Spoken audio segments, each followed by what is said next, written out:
Nat, how was everybody's week?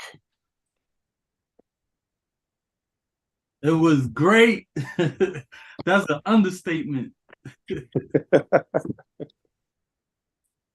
say, uh, Tony the Tiger, or Zebo the Tiger. It's great. It's God, great. you, Shalom. Shalom, sister, Shalom. you saw the elder do the Dougie on us. Oh, he was killing it, man. Kind. I saw it. I didn't I think was like, Elder getting down. I didn't think elder had moves like that. Now saw Like just, saw the earth for real, King. just wait. Y'all gonna see. See, I'm gonna break it down, brothers. Nah, I think he was practicing for this day right here, man. All these Good. nights he was up in that crib, man, just working on his moves, on his It's dance. going in. He was trying to rush the speech. He was trying to get Elder Zabah. He like, come on, brothers, gotta get to the dancing part now. Right. It's like, hey, yeah, okay. You know, you thinking he was rushing for you thinking he's rushing to so we can get done with the wedding because of 12 o'clock. You know, he's rushing so he can show everybody his dance floor smooth, man. Yeah, Khan. Like, Elder Zabah called him up again. He turned around. He was already sitting there. he was ready. He's like, yeah, I told y'all gonna see. Y'all gonna see. Huh? Y'all gonna see, man. Yeah, it was a beautiful wedding indeed, man. Once again, no praise your how about you know shot. It's Tuesday class. I ain't sharpening volume. Hope all you brothers and sisters had a beautiful weekend as well, as you would say. You know, another day in Babylon, another day in captivity. But we're still here. We're still breathing, like Antoine Fisher. And we're still strong. Huh? We are still strong. We're still standing and we're still strong. All right. Let's start off. Let me get Baruch chapter 4. And let's get verse 6. I swear I was reading that last night, bro. Last night? I swear I was. Baruch chapter 4, I made it to verse 10, and I came up with. Hey, don't blame me. Talk about, hey, brothers got cameras in my houses. Yeah. Chapter 4 and verse what? We'll go to verse 6. Let's wait till everybody get it first. All right. And the title lesson is called A Hebrew Marriage. It is called A Hebrew Marriage.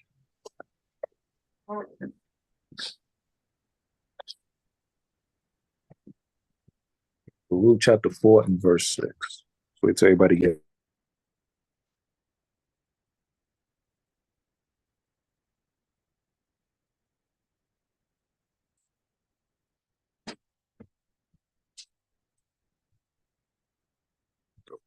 Chapter 4 and verse 6. A Hebrew marriage.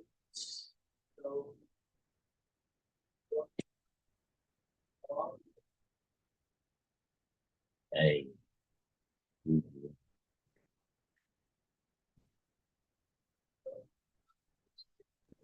Shalom, can you hear me? All right, come. Let's get it. Let's get Baruch chapter 4 and let's get verse 6. The title lesson again is A Hebrew Marriage. So we are on Zoom and we're also live on the YouTube as well. If y'all want to find the YouTube, it's HOI class. I'll put the link. Hold on, let me put the link just in the group chat. Or the okay.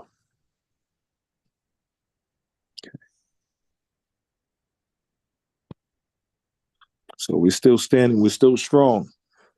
in Babylon, America, about this wicked week of killing days or Thanksgiving days is happening. You know, it's a beautiful thing for the Most High to bless us with marriages and seeing these events in these times, right? Especially for Elder Terah and Princess Nava.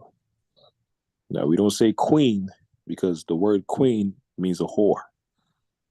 And that's not what our daughters are. Daughters of Zion are not whores. God? God. All right. Beautiful picture again. Now remember, the Lord even said it in Deuteronomy, right? Let's see.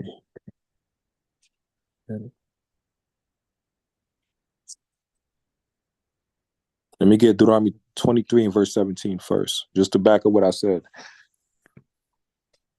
Right? We don't call our sisters and our wives and daughters, we don't call them queens. That's a term that Esau set up to cause confusion. All right, so let's get Deuteronomy chapter 23 and verse 17. Let's get that first, and then we'll go to Baruch chapter 4. This is Deuteronomy chapter 23 and verse 4. 17. 17 and When verse everybody 4. has to say Khan. You said 23 and 17? Khan. Deuteronomy chapter 23 and verse 17. This is the book of Deuteronomy chapter 23 and 17.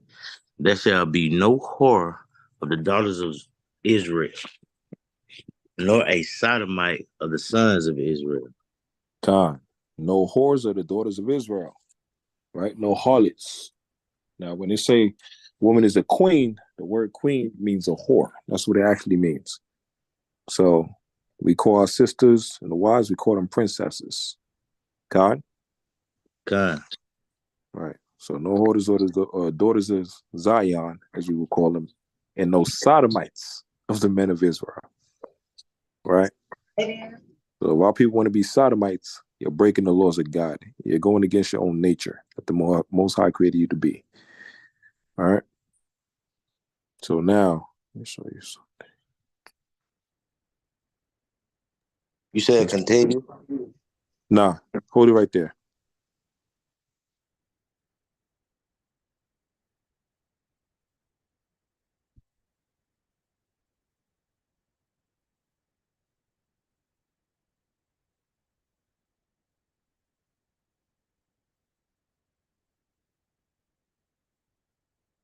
Can you hear me? God. All right, cool. All right, let's go to Baruch chapter 4 and let's get verse 6 now.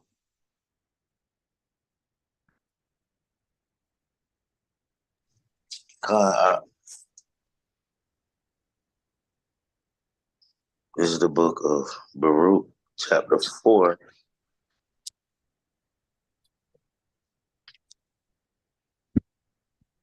Verse 6. Ye were sold to the nations, not for your destruction, but because ye moved God to wrath, ye were delivered into the enemies. Right. So the Lord said we were sold unto the nations, not for our destruction. Right. The Lord did not want to destroy us. Right. We had to learn the hard way because we as a people, we were blessed by the Most High. We kept the laws and commandments. We was prosperous. We was fruitful. We multiplied. But what happened with Jake, he get too comfortable. And then now he want to do something new. He want to switch it up. And what we did with us switching it up, we start to follow the other nations, forgetting what the Most High blessed us with, which was that we are the top nation on earth. We didn't need to be like the other nations. We're above them. We're better than them, right? They got to come to us for the knowledge, wisdom, and understanding, for the commandments, how to conduct themselves, right? But we wanted to follow them, and now what happens? Now we follow in sin, we follow in wickedness, and now we follow their customs and their lifestyles, and we end up becoming destroyed. God? God. But this was all the plan of the Lord. We had to learn the hard way. Can y'all see the background picture with Elder Terah and Princess Nava? God. Right? You see how beautiful that is? Right? Royalty. You know? That's royalty right there. And that's all of us. We're supposed to be a royal and a holy nation. Right? Now from there, jump all the way down to verse number 24. Verse 24. Like as now the neighbors of Zion have seen your captivity, so shall they see shortly your salvation from our God, which shall come upon you with great glory and brightness of the everlasting. Right. So it says the nations, right, our so-called neighbors, which are the other nations, the heathens, they have seen our captivity. How they have seen our captivity? Because the Lord allowed them to put us in captivity, in slavery, for breaking his commandments. Khan? Khan. Now, because of that, the nations start to get proud. Because they have us in captivity, they start to get proud. They have taken away our heritage, our information, knowledge of who we truly are. They have robbed us of our heritage, of our customs, the custom of marriages, our languages, right? The foods that we eat, the dietary laws, the clothes that we wear, the fringes we're supposed to have on, the men wearing beautiful garments, the sisters wearing beautiful dresses, right?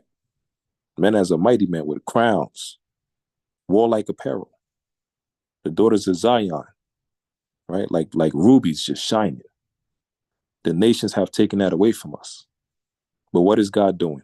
The Lord is returning all of that back to us. God? God. The Lord is bringing all of that back to us. And these nations are fed up. They're mad. Because they thought we was going to forget. We were just going to be niggas and spicks. And as he would say, wetbacks and all destroyed. Right? Let me get Lamentations. Let me show you something.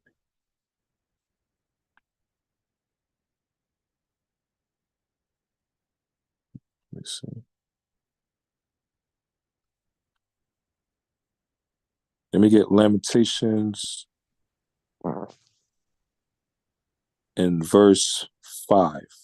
Lamentations chapter 1 and verse 5. God, this is the book of Lamentations 1 and 5. Her adversaries are the chief. Block it. Let's make sure everybody got it first. Lamentations chapter 1 and verse 5. Whenever I have it, say Khan.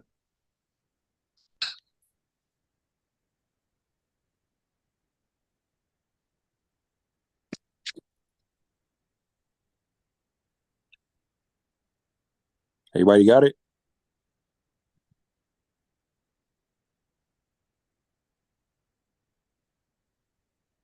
All right, Khan. All right, let's get it. Huh? All right, bring it out. This is the book of Lamentations 1 and 5. Her adversaries are the chief, her enemies prosper. For the Lord hath afflicted her for the multitude of her transgression. Her children are gone into captivity, Salakia, before the enemy. Right? It says her children have gone into captivity before the enemy. Right? Read on. And from the daughter of Zion, all her beauty is departed. Her princes are become like harts that find a pasture, and they are gone without strength before the pursuer. Right. So the beauty of daughters of Zion has departed. Right? That's us in our lowest estate. But now the Lord is starting to bring all that beauty back. Right? Inner beauty, spiritual beauty, physical beauty, outer beauty. He's starting to bring all of that back. Khan? Khan. And now we're starting to shine.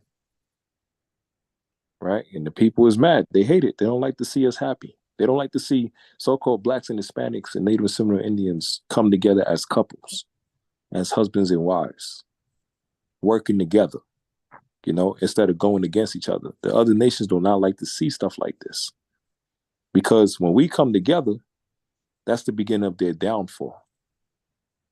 Right? We're the ultimate power couple. The Israelite man and the Israelite woman together is the ultimate power couple. Right? What do I mean by that? Let me get Genesis chapter 32. And we're talking about in righteousness. We're not talking about just musical artists and celebrities They talk about Beyonce and Jay-Z being a power couple. No, that's of the world. We talking about in the righteousness. Dang. Huh? What was that last verse? I forgot to write it down, man. Lamentations chapter 1 and 5. My bad. 5 and 6. God, you got it, King. So we're talking about in righteousness. Now, what I mean by power couple, let me get Genesis chapter 32. And let me get verse number 28. This is the book of Genesis, chapter 32, 28. When everybody have it, say con.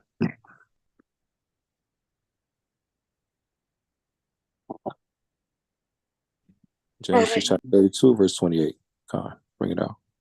And he said, thy name shall be called no more Jacob, but Israel. For as a prince has thou power with Yahweh and with men, and has prevailed. Right. So Israel, or Yashar Allah, Yah means the, Shar means prince. That's like royalty, right? And Allah means power, right? So every Israelite, we are royalty by the choice of God. The Most High, once He created us as Israelites, we're royal. We're His royal people on earth. So that's why I said the actual power couple is an Israelite man and woman coming together, right? That's Yashirallah coming together. Khan, God. we have the power, and the power is with us. That's the Lord, right? Now we're coming together as a couple. Let's get an example. Let's get Genesis chapter 12. Yeah, let's get verse 1. This is the book of Genesis, chapter 12, and 1. Now the Lord had said unto Abram, get thee out of thy country, and from thy kindred, and from thy father's house, unto a land that I will show thee. Right. So the Lord is speaking unto Abram, right? He didn't speak unto Sarah, but he didn't speak unto Sarah first. He spoke unto Abram. Abram was speaking about Abraham. So he's spoken unto the man, right? Because the man is the head of the household. And he told him to get out of thy country and from thy kindred and from thy father's house unto a land that I will show thee. So now imagine you're so used to living in one location, right? Throughout your whole life. And you can never get things to work out in that location. You could be living in New York. You could be living in California. You could be living in Canada or something, right? And the people around you, they're all familiar with you. They know you. They know you when you was growing up. They know your parents. You know, it used to be that little knucklehead kid in your neighborhood causing a ruckus against everybody, you know? And now, one day, the Lord tell you, you're all grown up, but the Lord tell you, listen, the blessing I have for you is not here in the location that you're at right now, right? You try to do whatever you can, it can never work. For example, you could be living in New York, and you think you're going to be living in New York your whole life, right? But your blessing is not going to be in New York. What the Lord has set up for you in your path, in your chapter, in this walk, your destination is not always going to be where you expect to be from the beginning. Todd? Yeah. Because you might be too comfortable in that location, right? Everything is too easy for you. So with comfortability, it kills you because you can never grow. You can never adapt. You're not used to being uncomfortable. But where do you get your growth from? You be in uncomfortable situations. Because when that starts to happen, you're forced to adapt. You're forced to adjust. And then you're forced to grow. God? Yeah. So Abraham could have been just chilling, man. You know? Comfortable in a situation. The Lord had to shake things up. And told them, get out of your location, get out from New York, or get out from Chicago, get out from California, wherever you're at right now, and I'm gonna send you to a different destination. Right? Where you have room to grow. You know, you have room to adjust. You might have to get a driver's license, and it might take 10 years to get it in one place. But all of a sudden, you show up to a new place, and you get it in less than a month. God, you get it in less than a month, man. That's the Lord trying to give you that blessing, right? So now it says, and from thy father's house. Hey, you might be living under your parents' house. But that's not forever because you'll get too comfortable. Right? You'll get too comfortable with them paying the bills and, you know, you don't know what to do. You don't know about no light bill, no phone bill, and none of this stuff because they're paying for everything. So now what you got to do? You got to start to become dependable on yourself, independent. You got to start to make these moves, these choices, right? Instead of you having people driving you around, you got to learn to drive now. Con? Instead of relying on everybody, you're the one that got to make that step. And the Lord told him what? Get out of your father's house unto a land that I will show thee. Right? Like a bird, you got to leave that nest. You know, because there's something even bigger for you. There's a bigger world. There's a wide world. But if you're stuck in that little cage and you get too comfortable there, you'll never get a chance to grow. Same thing with a shark. Did y'all know a shark, it grows based on its habitation or the size of the place or the area is at? Con. Yeah. If you put a shark in a little tank when it's a baby, it'll damn near stay on exactly the same size of the tank. All right? They don't have room to grow. But when you give it a big enough space, you have enough mass, you have enough space, it could, swim all the way around, all over the place. Different seas, different oceans. Eat different things, different fishes. And it has room to grow now. And it becomes even bigger. Right? Now read verse 2 again. And I will make of thee a great nation, and I will bless thee, and make thy name great, and thou shalt be a blessing. Right. So the Lord had to tell Abraham, leave the place you're at right now. I got something even better for you. All right. And you might have to travel 1,000 miles to get it. You might have to drive a damn car 3 hours to get it, 5 hours, or take a plane 10 hours to get to that place. Right. And that's where he's going to set up your blessings. Because at that location, you got to adapt.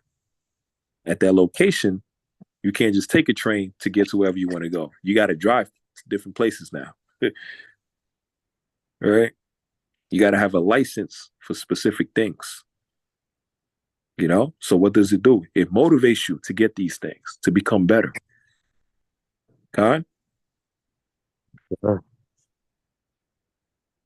Now from there, that's Abraham. That's Abram, as they would call it. Now, who did Abraham go with? Jump to verse 5 now. Verse 5, and Abram took Sarai, his wife, and Lot, his brother's son, and all their substance that they had gathered, and the souls that they had gotten in Haran. And they went forth to go into the land of Canaan. And into the land of Canaan they came. Right, into the land of Canaan. So they're going from one land to a whole new land. Right? Now, what is also important about this? Get Genesis chapter 11 and get verse number 20. Let's see. Slakia. Get verse number 29. This is the book of Genesis 11 and 29. Anybody have to say Con?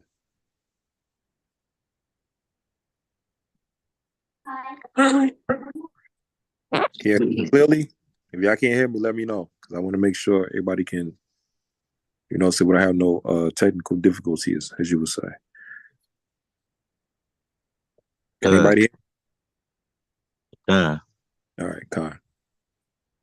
And Abram, this is the book of Genesis, chapter 11, verse 29. And Abram and Nahar took them wives. The name of Abram's wife was Sarah, and the name of Nahar's wife, Milcah, the daughter of Haran, the father of Milcah, and the father of Iscah. Right, read on. So Abram took him wives, right? He took a wife that was Sarah. Read on. But Sarah was barren She had no child. Right. So Sarah is barren. That means she couldn't have a child yet. Right. The reason why I say yet, because the Most High is the one that controls all things. Right. Remember the story what happened with Rachel telling Jacob? God. Do any of y'all know what Rachel told Jacob? Or what she asked Jacob to do? The have a baby by her servant, by her handmaid. Nope.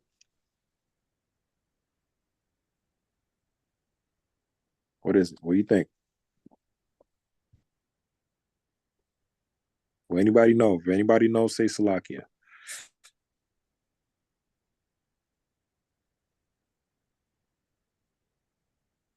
Going once, going twice. Somebody is messing with this thing like this here. So Nah. that's crazy. Yeah, it definitely is crazy. Don't forget to mute up, sis. Let's find out. Let's get Genesis Said chapter to 30. give her children or else she'll die. God. So you gotta say Salakia because I didn't know who was basically saying it. Can you hear me? Yeah. God. So let's get Genesis chapter 30 and let's get verse because we gotta prove all things. All right. It says Sarai was barren, right? Let's get Genesis 30 and 1. This is the book of Genesis, chapter 30 and verse 1. Anybody have a second?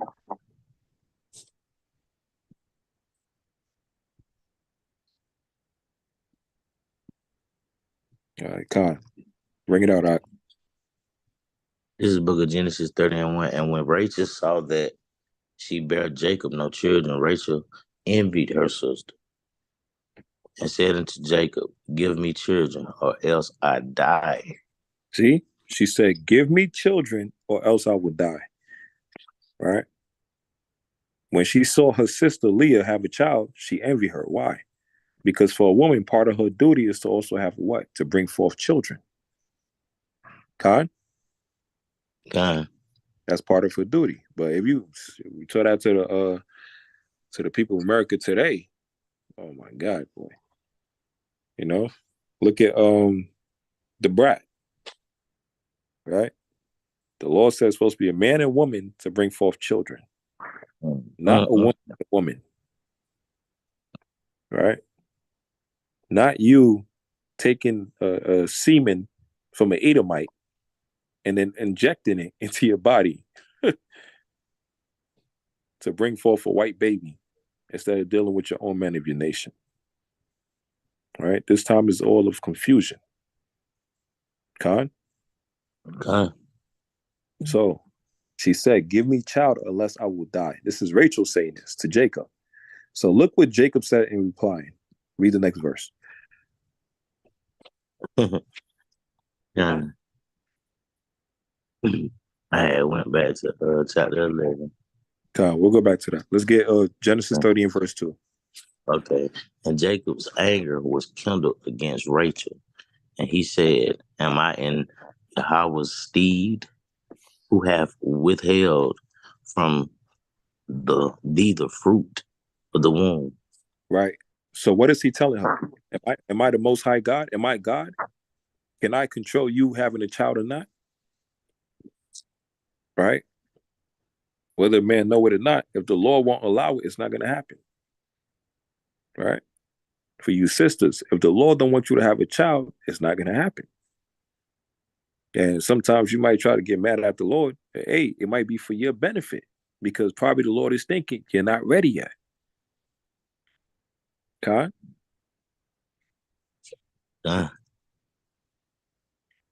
It's not an easy responsibility to have a child, take care of a child. The Lord probably showing you mercy because you're not ready yet.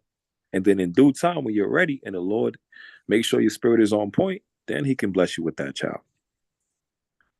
Right? Let's get that. Let's get Psalms 127. And let's get verse number 3. It's the book of Psalms 127 and 3. Yeah. When everybody have to say con.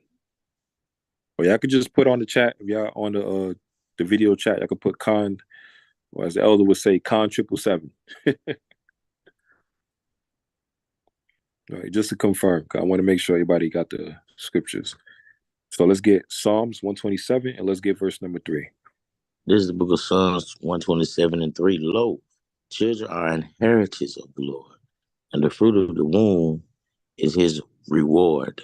See, children are a heritage of the Lord, and the fruit of the womb, the seed, right? That's the sperm of the man, of the womb. The womb is speaking about of the woman's belly, right? Is his reward. So the Lord is the one that allows you sisters to have a child. Con?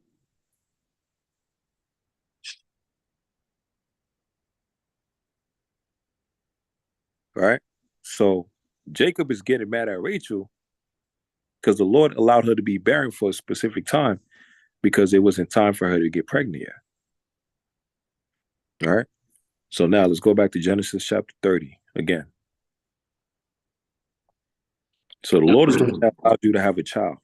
So for the Most High to have Sarah barren at that moment, at that time, in her age, is all for a reason. All right, let's get Genesis 30 and verse 2 again. This is the book of Genesis 30 and 2. And Jacob's anger was kindled against Rachel.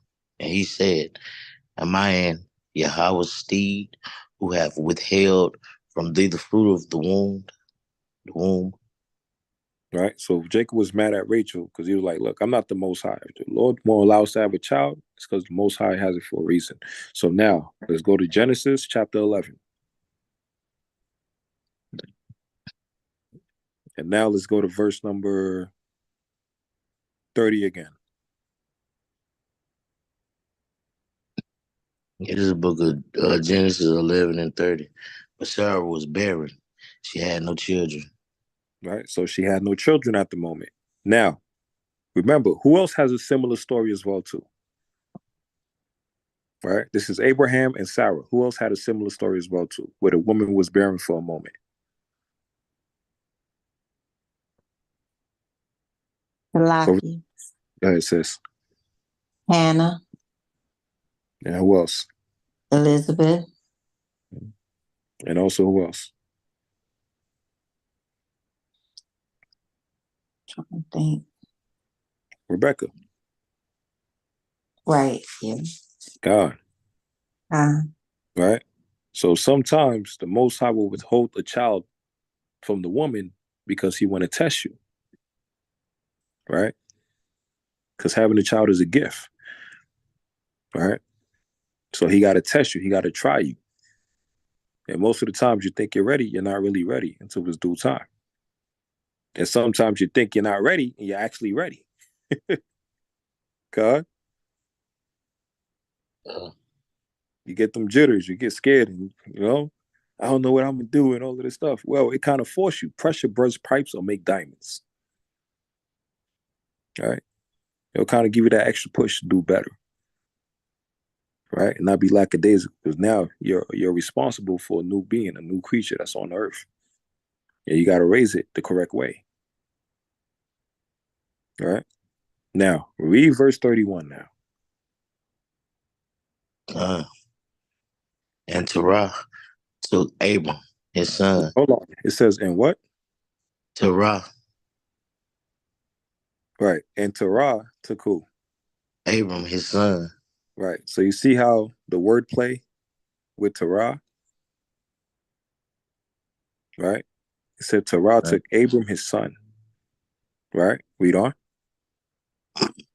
And Lot, the son of Haran, his son's son. And Sarah, his daughter-in-law, his son Abram's wife. Mm-hmm. And they went from with them from Ur of the Chaldees.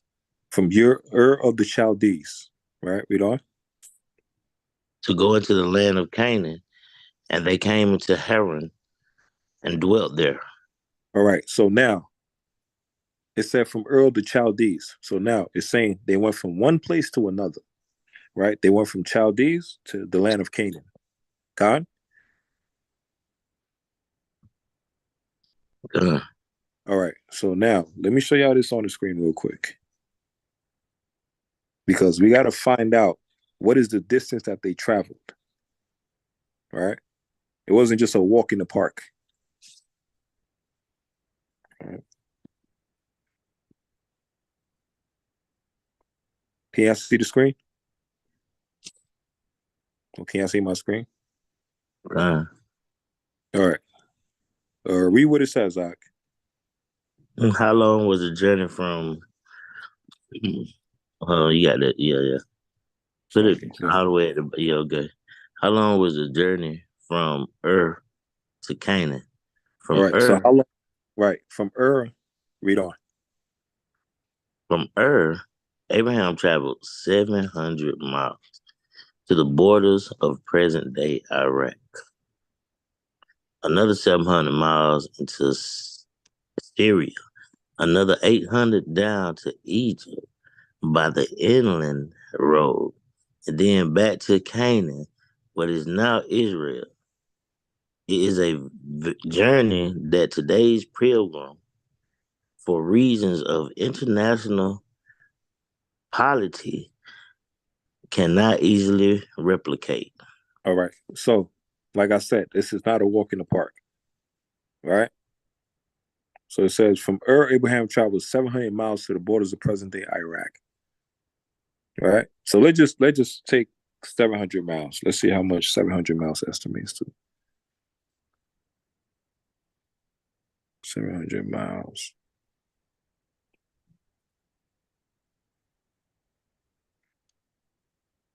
All right. Look at this.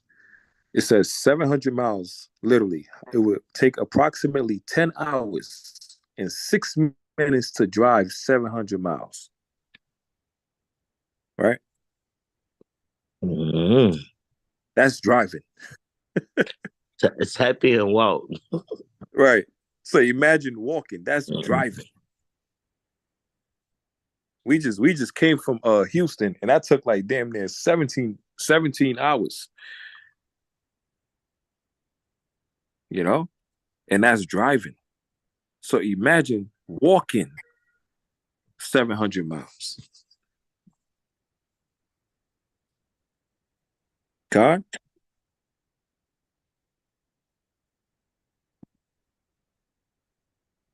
That was a long journey, man. But he had to do what? The Lord had him go that far to get his blessing, to take that journey,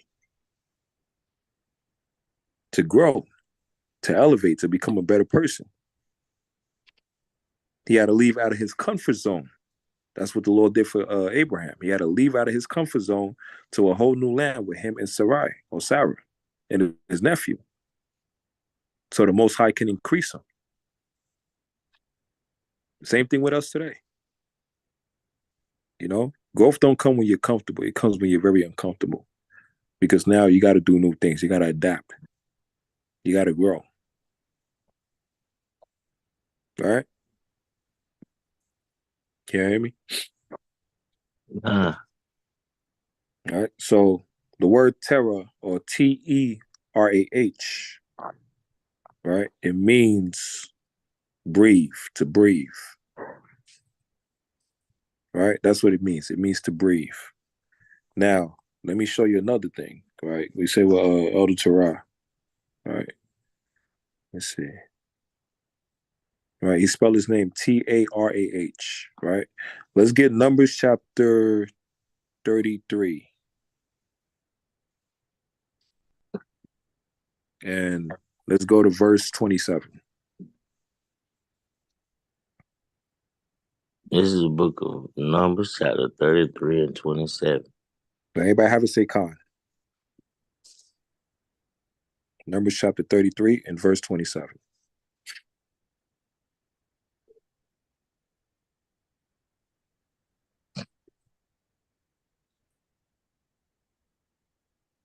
Everyone got it? Say Khan. Whereas Macab say Khan. He from too. Khan. Let's get it. Numbers 33 and verse 27. And it reads, And they departed from Tahath and pitched at Terah. Right? And pitched at Terah. So same as with the elder's name, Terah, Tarah, right? So now from here, let me show you in the blue letter Bible. Let's see. 33 and verse 27.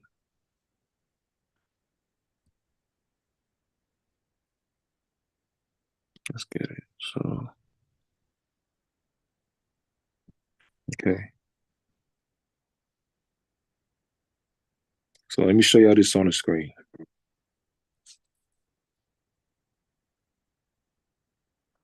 And the reason I'm showing y'all these different type of scriptures just to show you the Lord has everything set up for all of us. You know, we just got to do these trials and tribulations, but we become better at the end, right? We overcome, we improve, right? Now, remember, can y'all see the screen? Now, this right here, this is the Strong's Concordance in the Blue Letter Bible, right? H8646. Terah, the same thing, Terah, right? Now, if you look down,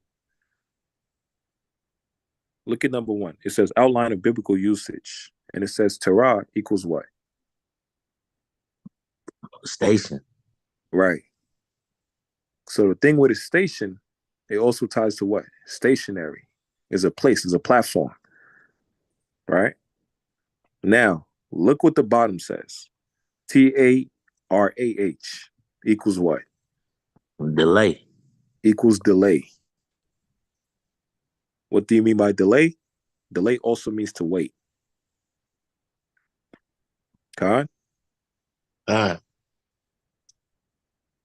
Delay means to wait. Right? And Elder Terah, he's always like that. He'd be like, hold on. What you saying? Hold on. What you mean? Right? But even with his nature, how do he move?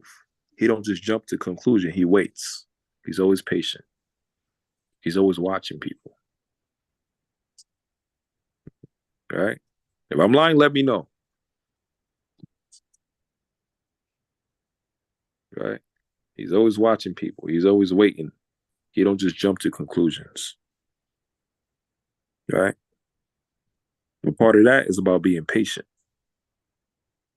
Right? The elder been in the truth for 30 years. He had to be patient. For the Most High to bless him with a wife, he still had to be patient. He didn't just rush into any situation and, mess with this sister, that sister, try to sleep with this sister, that sister, be a whoremonger. He had to wait for the Most High blessed him with a wife. Khan? You had to be patient. And that's very important with us, with being patient. Patience is a virtue. Right? And also with being patient, what do you have to do? You have to prove somebody. Let me get Sirach chapter 6 and verse 7. When you're courting a significant other, when a brother's courting a sister or sister's courting a brother, you have to prove each other. Right? With being patient, delay, wait. Don't just be quick to give somebody credit. Be hasty. You got to prove each other. Take your time. Let me get Sirach chapter 6 and verse 7. This is the book of Sirach 6 and 7. Well, you got to say Khan.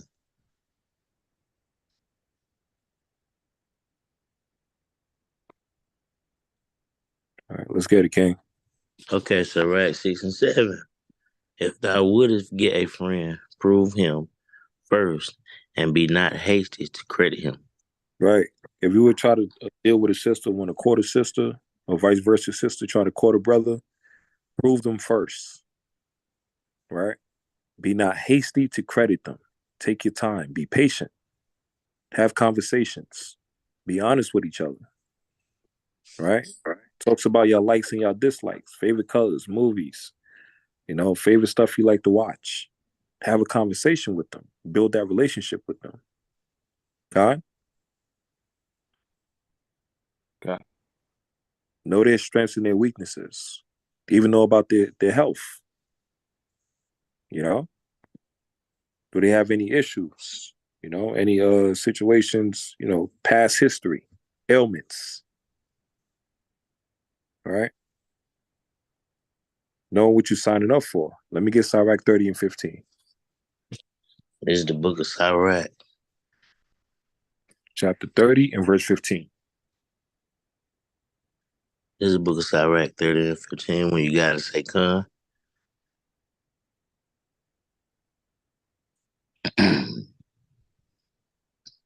Let's get it, King. Health, good estate of body are above all gold, and a strong body above infinite wealth. You see, it said health and a good estate of body are above all gold.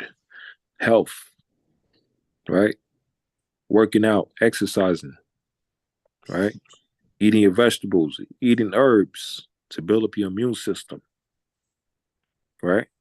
Getting in tip top shape, right? These are all things pertaining to health, mental health, spiritual health, physical health, right? You start to meet a sister, Most High bless you with a beautiful sister, and you start to get motivated. You want to work out more. You want to be in tip top shape now. Vice versa with a brother, sister meeting a brother, right? They motivate you to do more, to get better, to be better, right? Because you want to live as long as possible, right? Especially with a marriage, you want to enjoy that marriage as long as possible. You want to think about the future, next generation. You have a child. You want to be there to live long enough for that child, to see that child grow as well too. So what you got to do? You got to think about your health. God? Uh, All right. You have some back problems. Start working out. Doing some dips. You low on cardio, low on stamina. Start doing some running. Start hitting the gym, which is very important. Right? Let me show you an example again. Let me show you some examples, right? Let me see. Let me show you some examples. What's that saying Drake said? You wasn't with me when I was shooting in the gym. You wasn't with me when I was shooting in the gym. All right. Israelites all around, man, taking their health serious, taking these gyms, getting their workout going. All right. Show you this real quick.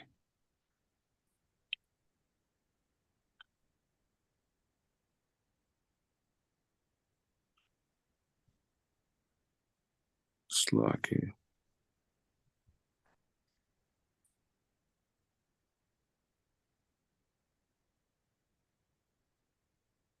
All right, here we go.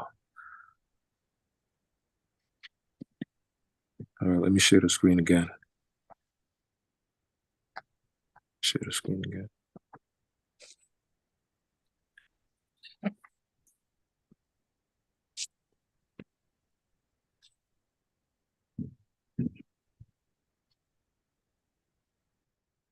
Y'all can see the screen, right? uh, God? uh. All right, so who do we have in the gym?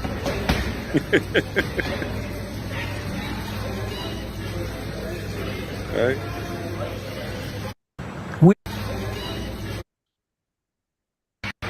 You have the elders in the gym getting their workout going. We are not. All right. What else we got? Where's the other one?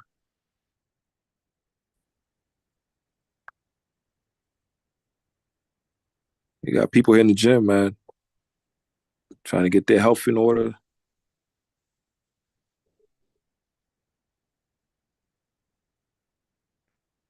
This one right here.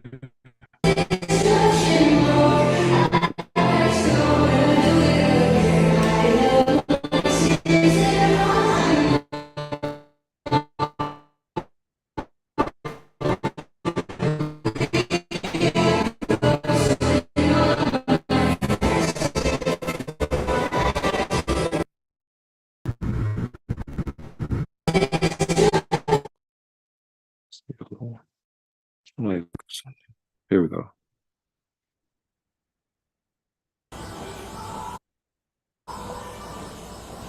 All right, getting some cardio going. I don't see what you're doing. Huh? I don't see what you're doing. You said what? I don't see it. You don't see it? Mm-mm. Let's see. Can you see the screen?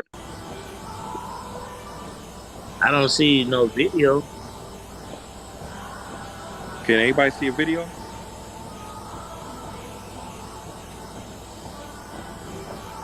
Oh, I think I see it now. Hold on. Yeah. Like, Somebody I walking get, on the trail. eh, Can you see it? You walking on the treadmill? Yeah, Con. Yeah, I see it. Yeah, just some quick short videos, Israelites in the gym, man. All right. We got elders in the gym. We got no excuses. Health is wealth. Right? Health is wealth. What else you had? You had let me see.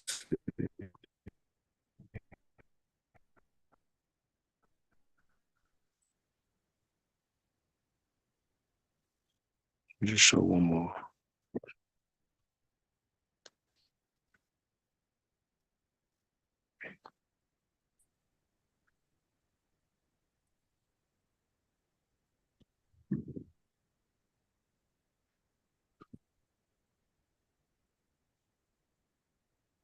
I think is this the one he was at the oh no, that's the one at camp. This the one at camp.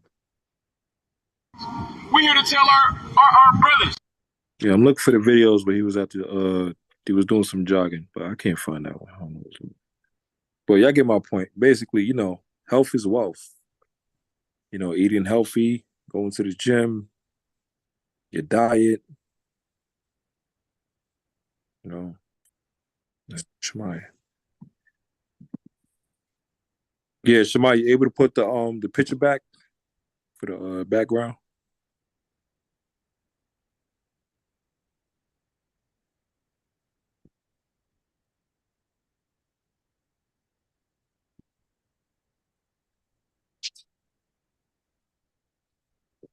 God, the Water King. Right? So like it said in Sirach chapter 30, verse 15, health and good estate of the body are above all gold, and a strong body above infinity wealth. Right? So that's pertaining to you taking care of your health, taking care of your body, working out, eating healthy, taking your herbs, your medicines, right? Sweating out that toxin that's building up all throughout your body. God?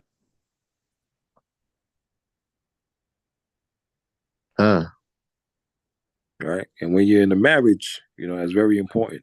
I both want to be healthy, able to, be together for as long as possible. Right? They always say that vow in sickness and in health, death do us apart. Right? So it's better y'all stay healthy together. Okay? Now it says health and a good estate of body are above all gold, but also pertaining to gold. Right? Let me get one real quick. Let's get Isaiah chapter 13 and let's get verse number 12. This is the book of Isaiah, chapter 13 and 12. And when everybody got to say con. Oh, go ahead. You got it, con. Everybody have to say con. So let's say pertaining to gold, right? Let's bring it out, King. Isaiah 13 and 12. I will make a man more precious than fine gold, even a man than the golden wedge of Ophir. Right. So the Lord said, I'm going to make a man more precious than fine gold, even a man than the golden wedge of Ophir, right? Like we said, I was joking with the elder, Princess Nava. We was like, yo, y'all shining. Shining like fine gold, man. You got the beautiful garment, gold garment, right? The Lord said, I'm going to make a man more precious than fine gold. Now, in order to become that gold to shine, what has to happen? Let's get Sirach chapter 2.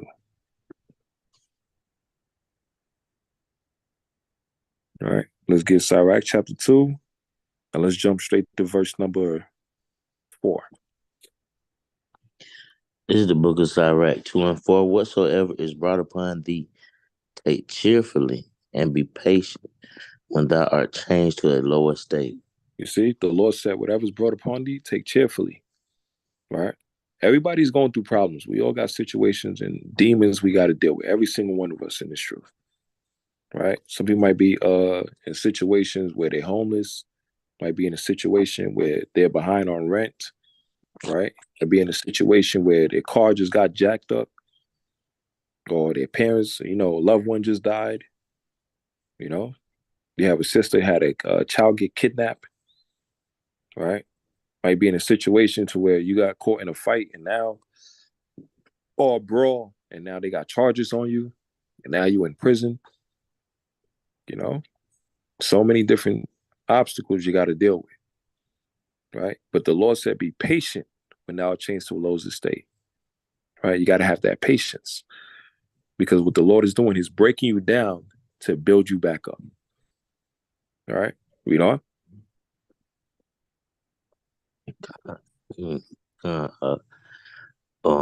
Whatsoever is brought upon thee, take cheerfully.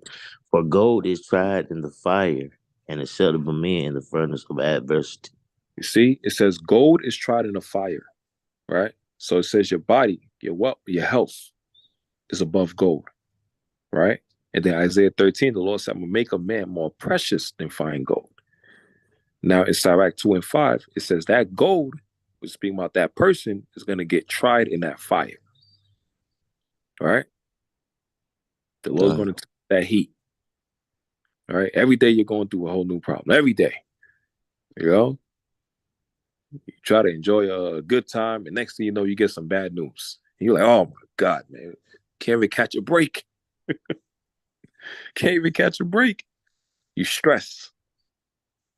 Right? Badges in your eyes, and you're tired, and you can't get no rest, no sleep, but you still got to keep pushing forward. Right?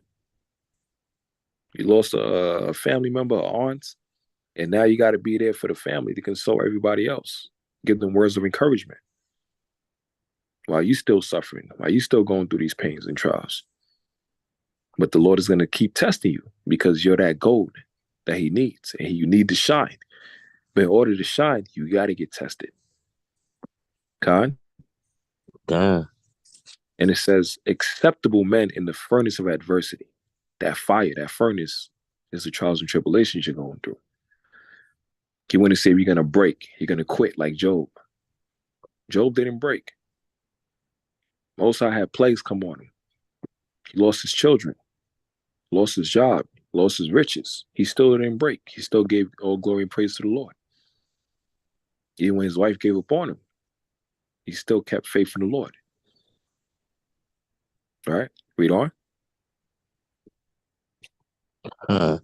Believe in him, and he will help thee. Order thy way aright, and trust in him.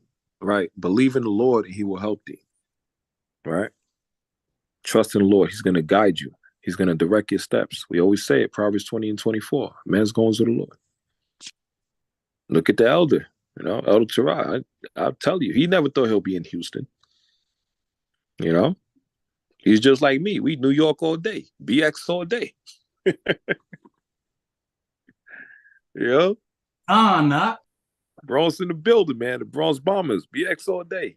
New York, we never thought, we would ever leave New York to go to different places and, be here. Now we congregations, having a wife and all these different things. Never would have thought that, But with us being comfortable in our situation, the Lord had to shake things up for the LD, had to shake things up. And now he's in Houston. And now Houston really got a problem. All right? You got a man of the Lord in Houston. Houston really got a problem. Let me get Sirach 37 and 12, man. This is the book of Sirach, chapter 37, verse 12. When you got it, say time. And we always say, teamwork makes the dream work. All right? Same as with Abraham and Sarah. Wherever they went, they stick together. They stuck together. They move as a team. But with them moving as a team, what happened? Abraham had to lead. He's the leader. Sarah had to follow.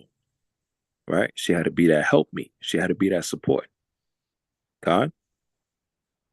Con. But they did it together as a team. All right? Let me get Sirach 37 and 12. This is the book of Sirach, chapter 37 and 12.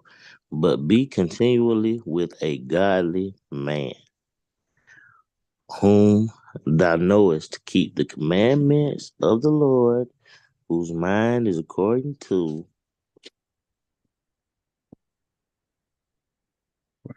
Go ahead, Doc. Can you hear me? according to my mind, to thy mind, and will sorrow with thee if Right, thou shalt miscarry. right. So the Lord told, it said, be continued with a godly man. So this could be for the sister Nava, Princess Nava, right? Or for you sisters, continue to gather, continue to strive, continue to be with a man of God that you know is keeping the commandments. God?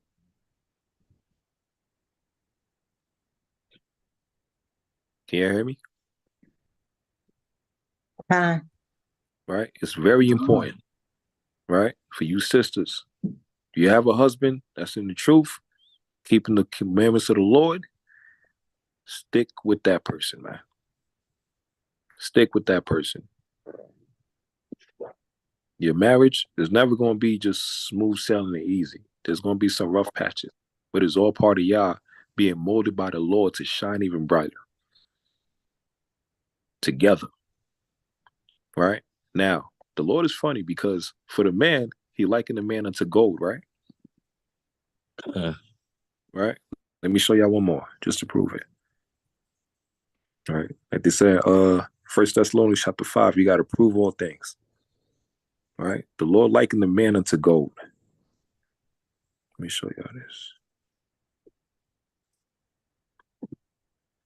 Let's get Lamentations chapter 4 and verse 1. This is a book of, you said Lamentations 4:1. Come on, Lamentations chapter 4 and verse 1. This is a lesson. The lesson is called a Hebrew marriage. And this is exaltation for, the brothers and sisters, people in marriages, husbands and wives, people that's courting, like I was there at the wedding, man. Me and the brothers and sisters, we was there at the wedding, man. It was epic. It was beautiful.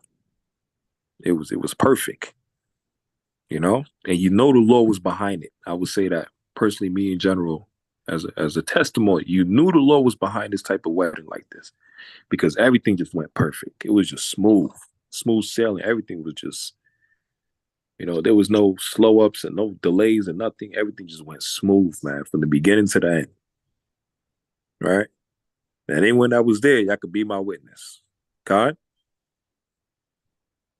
All right? But it had to take time for it to get like that. This is part of the reward that the Lord have given unto them for the works that they have done to show it unto the Lord. But it's just the beginning. Most High will. All right? Let me get Lamentations chapter 4 and verse 1. Just to prove what the Lord talks about the men first. Bring it This out. is the book of Lamentations 4:1. How has the gold become dim? How is the most fine gold changed? The stones of the sanctuary are poured out in the top of every street. So the Lord is saying, how has the gold become dim? Now, people thinking it's talking about physical money or treasures. How is the most fine gold change? The stones of the sanctuary. What are the sanctuary? The temple. What is the temple? Our body, our vessels, are poured out in the top of every street. Now, who is the gold that he's speaking about? Read on. Precious sons of Zion, Now, comparable. hold it right there. What did it say? The who? Precious sons of Zion. Right. So the gold that God is speaking about are the precious sons of Zion. God? He's speaking about the men of Israel, the males of Israel. Right? In the eyes of the Lord, we're likened unto gold, comparable to fine gold. It says, how are they esteemed as earthen pitchers, the work of the hands of the potter? Going from being at the highest to now we're at a lowest state. Right? Now we're in the dirts. We're in the bottoms. The bottom of the places. We're stuck in the hood. All different type of places. But with the dirt, the dunghill, all it is, you got to dig deep to find these type of gold, this type of precious ornaments, as you would say, or treasures. Treasures can't be easy to find. It ain't worth it.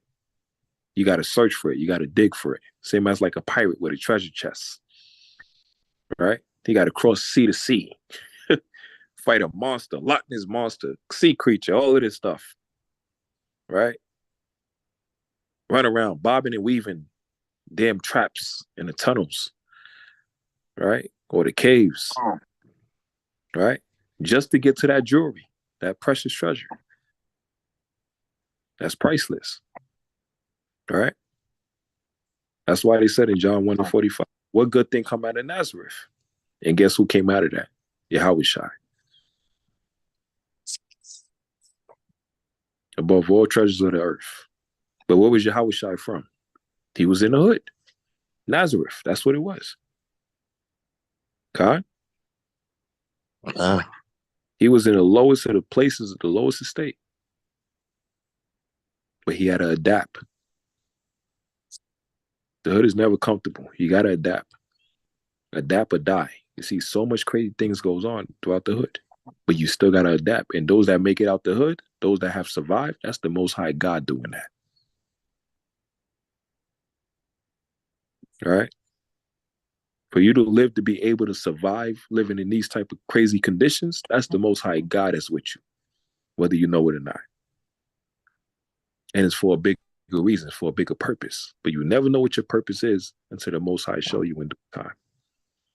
And you'll be walking in your purpose without even realizing it. All right? So the Lord is speaking about the man as the gold. But now, what about the woman? Let's get Proverbs chapter 31. There's a balance. All right? Let's get Proverbs chapter 31, and let's get verse number 10. Proverbs chapter 31 and 10, when you got to say con. Proverbs chapter 31 and 10. So the Lord likened the man unto gold that's tried in the fire, step through a man in the furnace of adversity, right? Make a man more precious than fine gold, the sons of Zion. How was the gold dimmed? Right? Now they looking at us. They look at us thugs, killers, murderers, drug dealers, right? Punks, right? All different type of things under the sun, derogatory names they call us. But because what? We have lost the knowledge of who we are. They have turned us into monsters, beasts, like Joe Biden called us predators. This is what he called the men. So-called black men or Hispanic men, predators. But that's us without the knowledge of God, which they have taken from us. But now in these times, the Lord is imparting that knowledge, wisdom, and understanding back unto the men of Israel. And we're coming back to who we naturally are, royalty. Khan? Now, what's funny with Elder Torah, his last name is Murdoch. Murdoch comes from the name of one of the lands in Scotland. Right? The land in Scotland, the name Murdoch comes from a house of people called the House of Murdoch, and they're a royal family. There's a lot of last names that we have today we think is the white man's last names when it's actually our last names in the places of Europe, different places. Like the name Doble, where Ephraim has. The name Doble, that's the name of a royal family. Right? I think it's in Scotland as well, too. You know, all of us got different names or, different last names. Majority of them is royal families, and that's us. But today we think it's the Edomites last name that have this. Okay?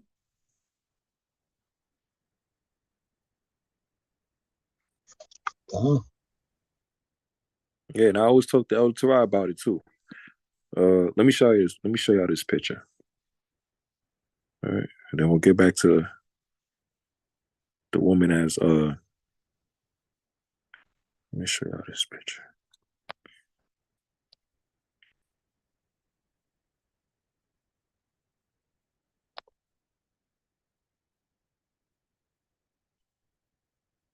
I think I sent it to the help.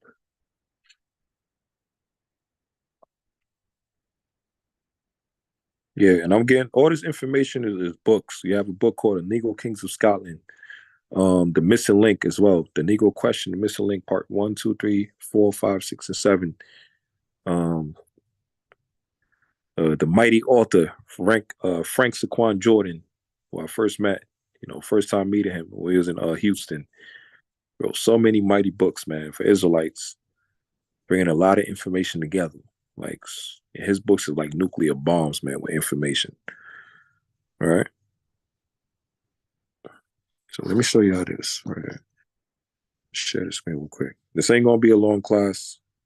I just wanna go through these scriptures.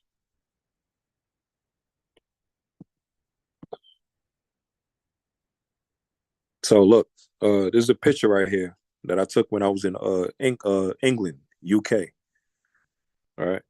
And it's showing, if you look right here, what does the name says at the bottom?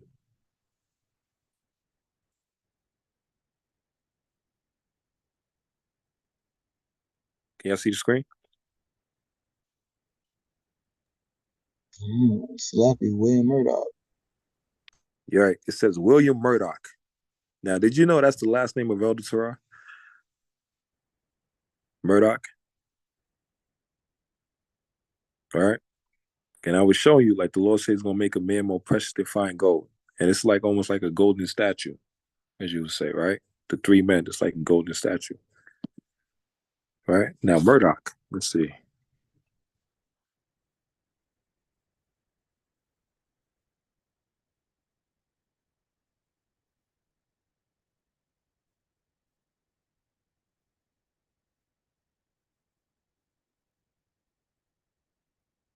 Now look at the screen. You see what it says, Murdoch?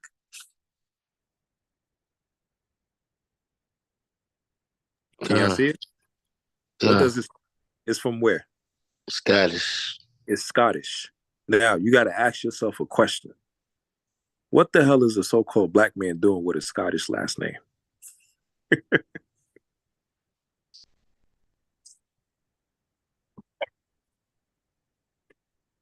You hear me?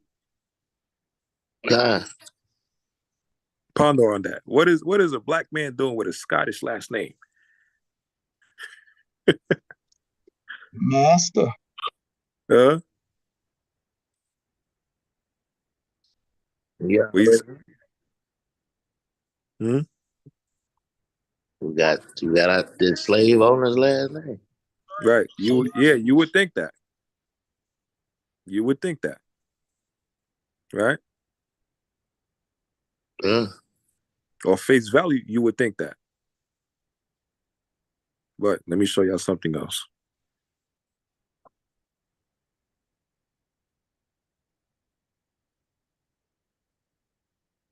It's right here.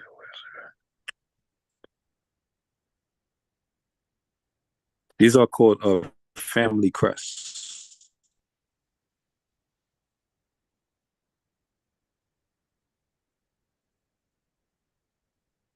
All right.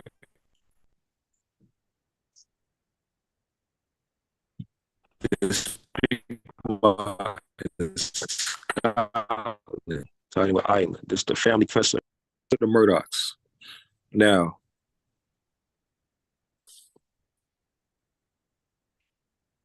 let me show you the Negro Kings, Scotland.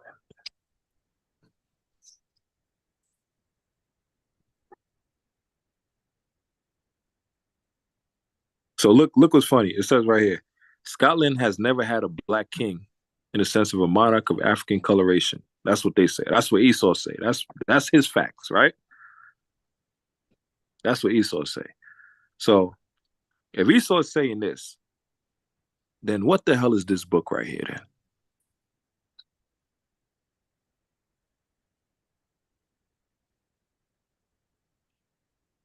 Esau is saying this. What does this title this book says? Negro rulers of Scotland and the British Isles. And the what? The British Isles. Now, hold on. Let me ask you a question. Do you think they were Israelites in Scotland and the British Island or not? I think we was everywhere. They was everywhere, right? Okay. This is the cover of the book. Now, focus on the smallest signs and symbols in the cover of the book. You see the knights in front of us, right? Right behind the king. What's on their chests? Let's zoom in.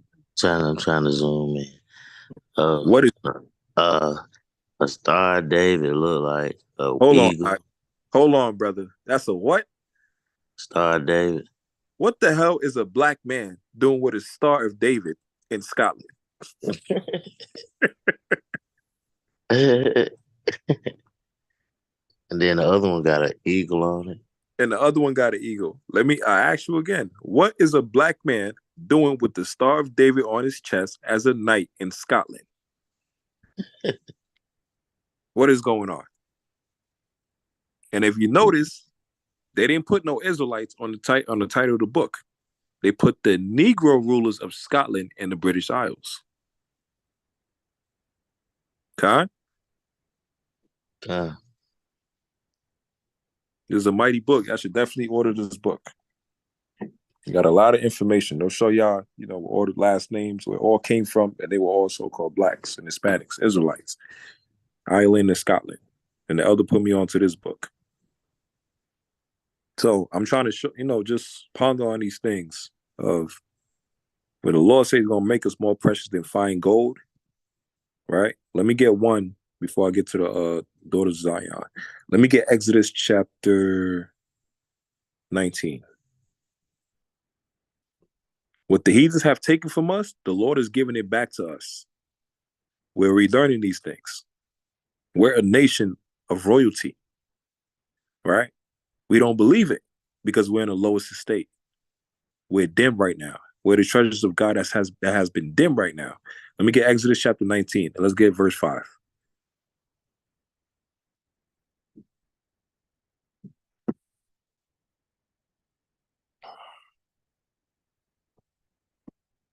Let's get Exodus 19 and 5.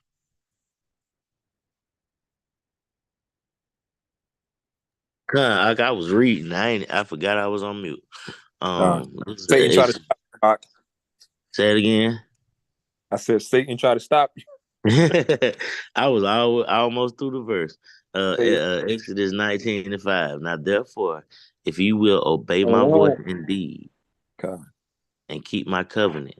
Now hold it right there. The Lord said, if you will obey his voice and keep his covenant. Read on. Then ye shall be a peculiar treasure unto me above all people. Hold on. We're going to be a what? Peculiar treasure unto me above all people. So the Lord said we're going to be a peculiar. That means a special, unique. We're going to be a peculiar treasure. Treasure. What is a treasure? Same thing like gold, silver, jewelry, Khan, rubies, diamonds. Khan? He said, we're going to be that unto him. Right? Unto the Lord. That's why he was saying in Lamentations, why is it that the sons of Zion, their gold has been dimmed? They are the gold. The gold is us. We're the treasures of the Lord. Same as you treasure your child, we're God's chosen people. We're his children. Right? That's us. The man and the woman of Israel. Right? Read on. A peculiar treasure above all people, for all the earth is mine. Verse 6, and ye shall be unto me a kingdom of priests and an holy nation. These are the words which thou shalt speak unto the children of Israel. So the Lord said, we're going to be the treasure. We're going to be gold. We're going to be the silver. We're going to be the royalty. We're going to be the priest, the holy nation upon the whole earth. Right? Now, from there, Let me get Joel chapter 3. Joel chapter 3, and let's get verse number 4. This is Joel 3 and 4. You Come. gotta say come. Come. Yeah, and what have ye to do with me, O Tyr, and Zidon, and all the coast of Palestine? Right, they're speaking about the Hamites and the Ishmaelites. Right, they want to talk about free Palestine. Well, Palestine will never be free until the children of Israel is free. The true Jews of God, the real Israelites. Huh? Done. And you Palestinians put us in slavery, which with the Hamites. So how dare you talk about let Palestine be free when you put us in slavery? Read on. Will ye render me a recompense? And if ye recompense me swiftly and speedily, will I return your recompense upon your own head. Right. God is talking about payback. Right. Payback don't sound like a good thing to these rest of the nations, because God is about recompense. Now, why is God mad with these nations? Read on. Because ye have taken my silver and my gold, and have carried into your temples my goodly, pleasant things. So the Lord is mad because the nation have stolen from God. Like the saying go, will a man rob God? Well, these nations have done it. Not just taking the jewelry, the money, the menorah, the gold, the silver, all our riches. Ask the people of the Vatican. They have a Vatican vault, stored of treasures for hundreds of years. And guess who treasures they belong to? Us. Right? Now, who are the goodly and pleasant things of the Lord? Read on. The children also of Judah and the children of Jerusalem have ye sold unto the Grecians, that ye might remove them far from their border. So who are the children of the Lord? Who are the pleasant things of the Lord? Who are the gold and silver of the Lord? The children of Judah and Jerusalem. Who are those? The Israelites. Is us. God. When it said man robbed God, these nations have robbed us. They got us in captivity, and they still don't want to let us go. And they have turned us into the new slaves. A new slave is a slave that don't even know he's a slave. Read on. Behold, I will raise them out of the place whither ye have sold them, and will return your recompense upon your own head. So how is the Lord raising us up out of the places they have sold us? It first starts mentally, spiritually. He's having us stand up spiritually first. By what? Information, knowledge, wisdom, and understanding. He's cleansing our minds, waking us up to who we truly are, putting that Holy Spirit back in us. We're starting to stand back up as a righteous people in royalty, with dignity, with honor, with order, as you would say. Husbands starting to love their wives starting to respect their husband, like Sarah did with Abraham. Khan? The Israelite man and woman is coming back together in royalty, which is their nature. Esau does not want to see this. The heathens, Ishmael, they do not want to see this at all. They hate this. They're fed up. They want a nigger to be with a white devil. They want the black man to be with this spoiled milk, right? They want Jake to be with Ali Baba's daughter, right? They want Jake to be with hey, look at Jeezy, right? He was with Moab, and he said, hell no, he couldn't do it. He said, I'm done. This ain't gonna work. Hell no. Because what? It's two different nation of people, two different cultures. Y'all don't mix. That's a moral. transition, maybe. What's the Bible transition? Like, if that's your goal, you know? If you believe it. That's not, that's like Right. dramatic. That's like, Right. Would you believe it? Right. He just can't believe what's going on. Right. They can't understand it. What was on the call? Like he said, would you believe it? Would you believe that the Lord is waking us up to who we are? Coming back in royalty, having marriages with each other as a nation. Right? Israelite man marrying an Israelite woman instead of mixing with these other heathen nations. Dealing with your daughters of Zion. Right? And this is all scripture. The Lord had to cleanse our mind. How he's raising us up from all the places we were sold unto. Let's get that real quick, Ak. Let's get Revelation chapter 11. Like the elder said, the elder 12 would say, young lion, these heathens gonna say, brother, that they gonna come, brother, they're gonna say this. When the daughters of Zion and the sons of God come back together. And then these Edomite bastards in trouble.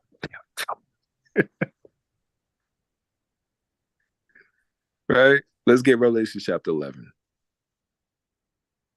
And let's get verse 11.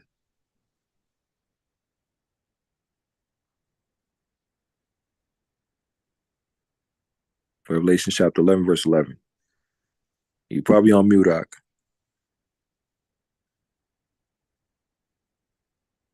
God, mighty Well, you gotta say God. Yeah, Revelation 11, verse 11. I'm telling you, that's what the elder he was telling us, man. When Israel wake up to who we are and come back to loving each other as a nation, as a people, having marriages in righteousness, a Hebrew marriage, not no damn Christian wedding, right? Where the damn pastor's an Edomite trying to anoint y'all as a husband and wife, and this nigga's it's like this dude is the devil. The white man got to be in the midst of every damn thing. Now this demon, he can't mind his business. Now you got to go to him for permission to marry your wife, to marry the woman that you love. And then vice versa for the sisters. You got to wait till the white man tell you have permission. All right, now you can marry here, this person, that person. More than likely before he already slept with you then. All right? Yeah, that's crazy. Revelation chapter 11. So how is the Lord raising us up throughout all the places we was put to shame? We were scattered. Revelation 11, verse 11. Oh, this is the book of Revelation 11 and 11.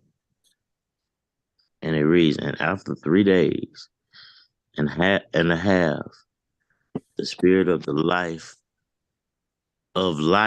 from Yahweh entered into them. Right. And they Hold on, not. That's the breath of life. The spirit of life. What is the breath of life? The holy commandment. The laws of God. The knowledge and understanding of who we are as Hebrew Israelites. One of the 12 tribes of Israel. Read on. entered into them, and they stood upon their feet, and great fear fell upon them which saw them. And what? Great fear fell upon them which saw them. You see? The heathens, they see a picture like this. They might give up the ghost. They're going to be mad as hell. Because now, like, oh, shit, the niggas done found out. Bob is going to hell now, Bob. They done found out. All right? God damn it. They know they the Jews. We're through. It's over. It's all over. Look at Joe Biden, man. He signed a law to legalize interracial marriage. He signed a law to legalize homosexual marriage. What were these used for? As a weapon. Aimed towards who? Towards us. To destroy us. Why? Because the law said in Deuteronomy 23 and 17, there shall be no whores of the daughters of Zion.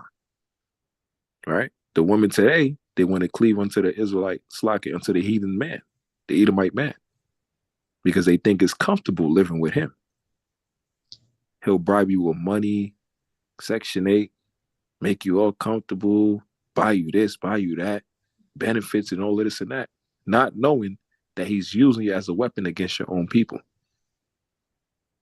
to destroy your man. And the Lord said, for the man, there shall be no what? No sodomites are the sons of God. And now the men are being pushed into what? Effeminate energy. Being sodomites, LGBTs. Mm. Look at little Nas X. Filth, man, disgusting. Sodomy all over the place. And Esau's reveling in this. They're loving this. Because what? That's you going against your commandments of the Most High. You're living in sin now. He's always looking for a way to stop the Israelite man and woman from coming together. Because he knows when we come together, we're the true power couple on earth. He knows it. He does not like to see this picture of a man of God and a woman of God together in royalty. Proud of who they are, not ashamed. Bold. Wearing their customs, their heritage. Beautiful garment, beautiful dress, in order. Beautiful necklace. God? Beautiful crowns. They don't want to see this. God. They scared. And that he feared because what? Knowledge is power.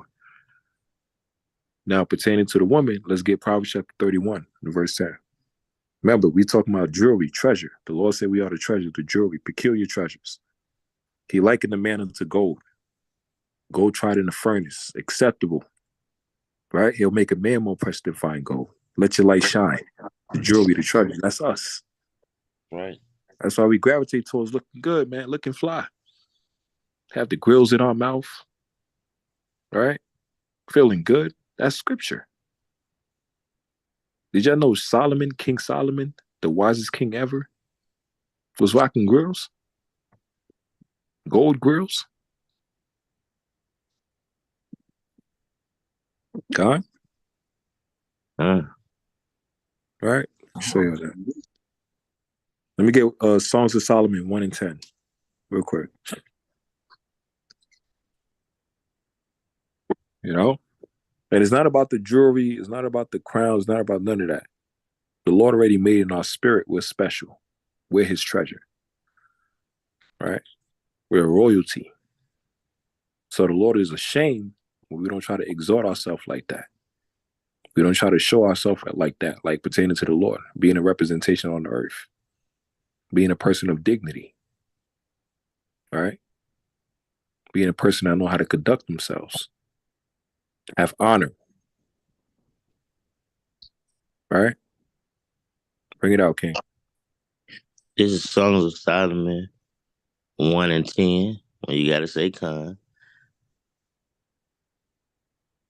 Thy cheeks are comely with rows of jewels, thy neck God. with chains of gold. God. He said that cheeks are comely with rows of jewels. That's speaking about the grills in the mouth. Right? And it says that neck. Go ahead, King. Oh, sorry. Can you repeat the chapter and verse? Songs of Solomon chapter 1 and verse 10. Let's read it again. Thy cheeks are comely with rows of jewels, thy neck with chains of gold. See, thy cheeks are comely with rows of jewels, and thy neck with chains of gold. All right, that's us. We like the style, right? You got the guy, the rapper for Wu-Tang, Ghostface Killer, man, got like 1,000 chains. You know, Raekwon the Chef. Even the rappers today, like 2 chains. Right? We like the style. We like to look good.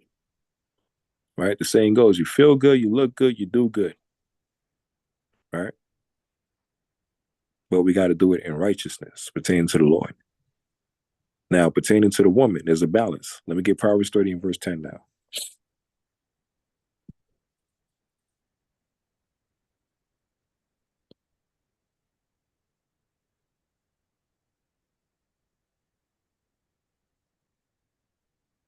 Proverbs 30 and 10. Bring it out when you got it, King.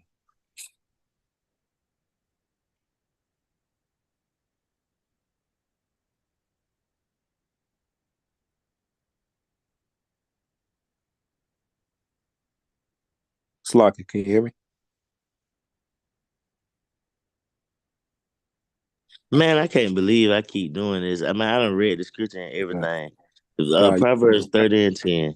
you done read the whole Bible already. Proverbs 30 and 10. Accuse not a servant to his master. Proverbs 30 and 10. Proverbs 30 and 10. Can you hear me? Let me see.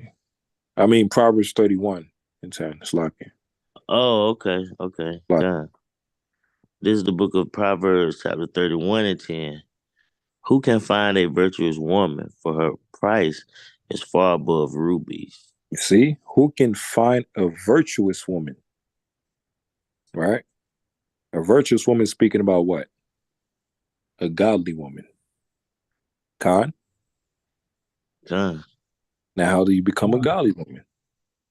By the sisters doing what? Applying and keeping the commandments. Khan? God. Let's get it. Let's get 1 Timothy chapter 2.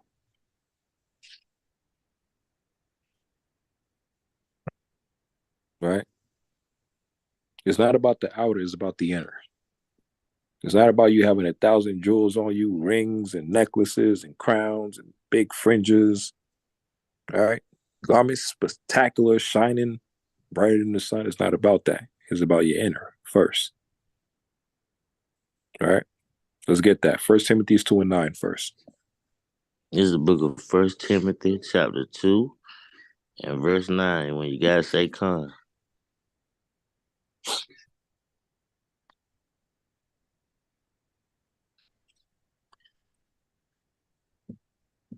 Yes, ain't nobody with it. In like manner also, that women adorn themselves in modest apparel with shamefacedness and sobriety, not with broidered hair or gold or pearls or costly array. Right. The key thing in that, it says in modest apparel. Right? Cover yourself up. Have honor, dignity, self-respect. Now it said, not with broidered hair or gold or pearls or costly array. That's speaking about the items. What it means by that is not what you wear pertaining to the items. Not about the jewelry, you looking all fine and fly and everything. But what is the inner part? Read verse 10. But which becoming women professing godliness with good works. You see, that's how you become a virtuous woman or a godly woman. Professing your godliness with what? With good works. With good works. See, the actions, the work that you put in for the Lord. Right? As a woman of the Lord, as a daughter of Zion, or as they say, a daughter of Sarah. Now, what are one of those things? Let's get Titus chapter 2.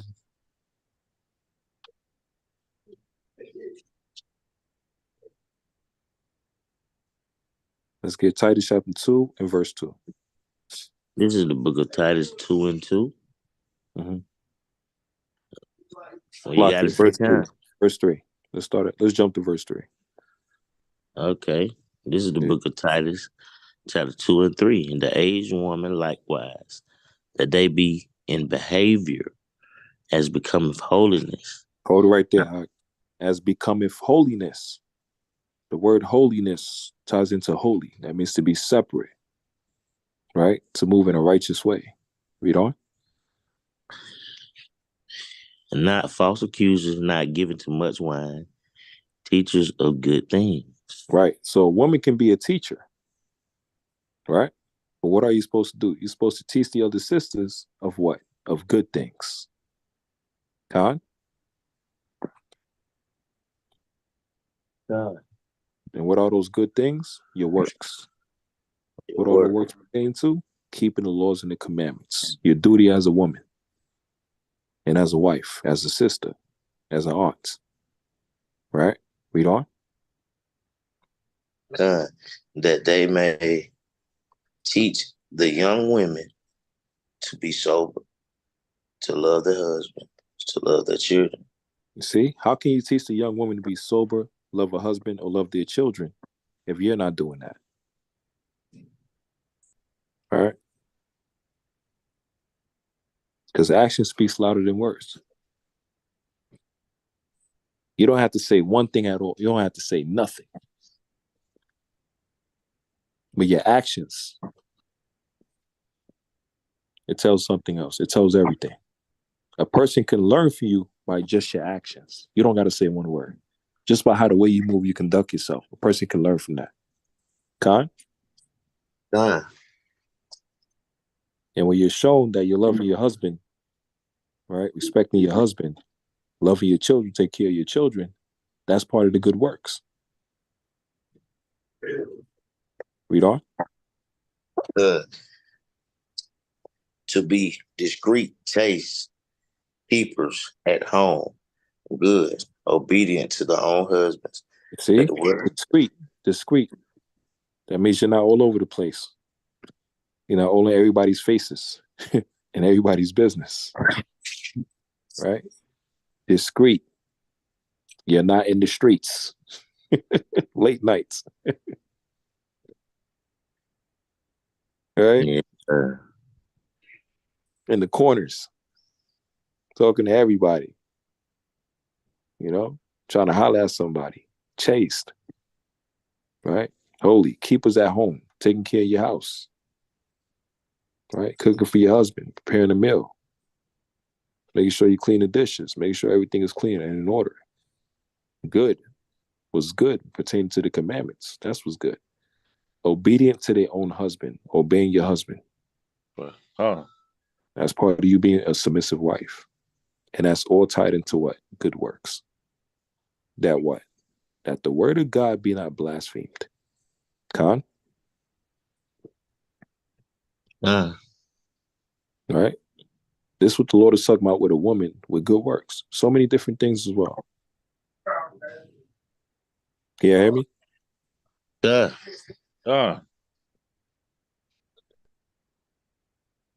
Let me get 1 Timothy chapter 5.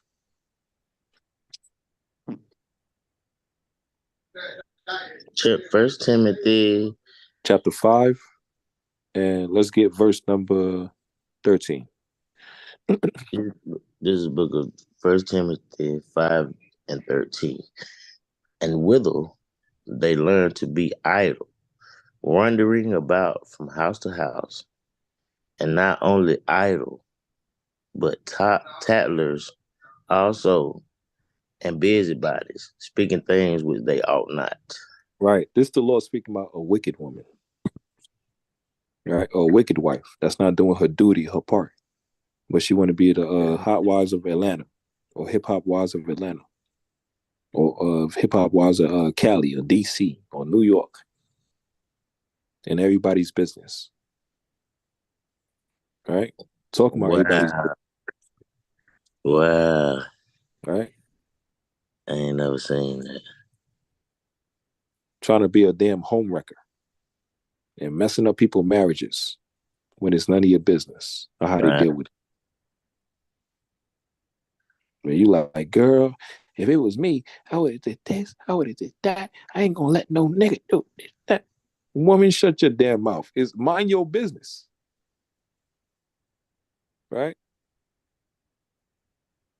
And most of the times, they'll be the sisters that don't have a husband. You know? And it says speaking things which you ought not. Why?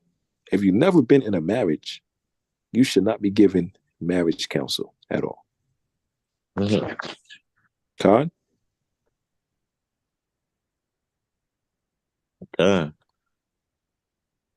If you've never done something, you should not be speaking about that at all. If you never experienced something, you should not be talking about that at all. Because you have no wisdom in that situation. Right? Read on.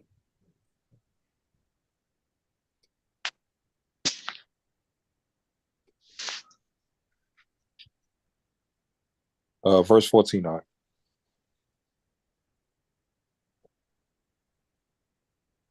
Are you on mute or? Verse 14.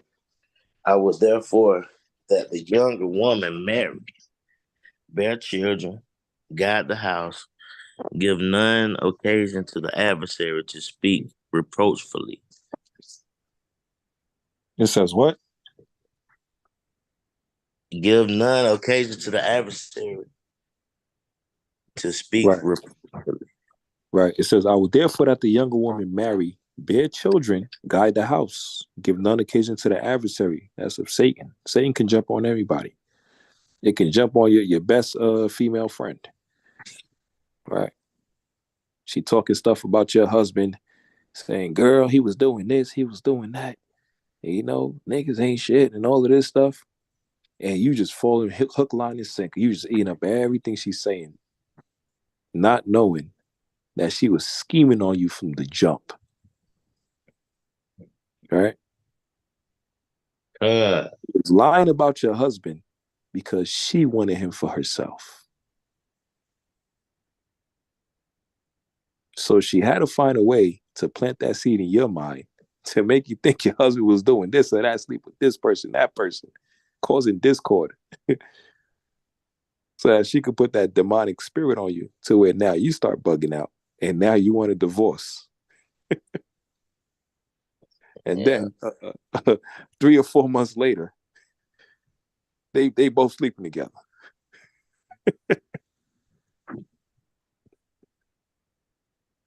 Right? And what just happened? Your so-called best friend just messed up your marriage. A home record. But that could be vice versa. Right? It could be a brother, man. Yeah, I don't know about that sister. I don't know, brother. She wicked. She wicked, Hawk. I don't know, man. You know, might have to take her to counsel, brother. Might have to take. You know what? Y'all come to counsel. Let me guide your relationship. Let me guide your marriage. Right? And this is real facts. This happened in it was this guy he was the elder of a camp. It's crazy. The guy was the elder of a camp, right? And it was a brother and his wife in the camp, and they was going through marriage situation issues, whatever. So he was counseling them, right? This was like 3 or 4 years ago. Do anybody know what I'm talking about? I forgot where it was at, but I remember the video. I forgot exactly the location. Long story short, the leader of the camp, the elder of that camp, was counseling this brother and his wife in a marriage. And he was telling the brother that his wife is off and that, you know, she's going off. She don't keep no commandments and she's wicked as hell. She's a demon and all of this stuff. And man, you got to let her go, man. You got to look for you a new wife and a new rib, right? So he took that man's advice, right? 2 years later, he find out that the wife started sleeping with the same man that was counseling him.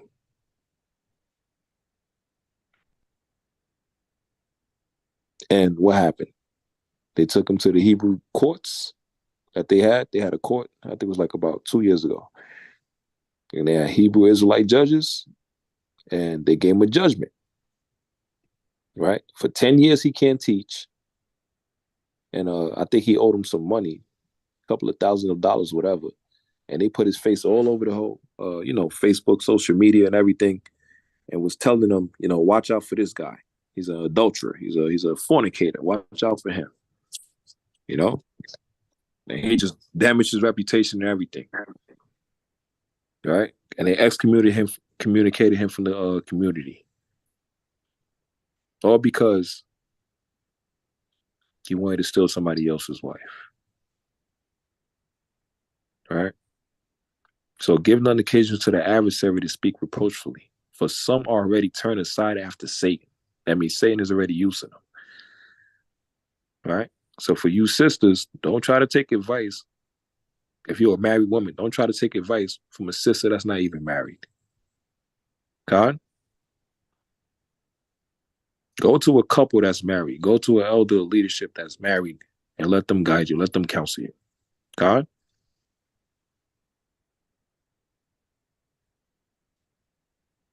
Let's see. So where we at? Let me get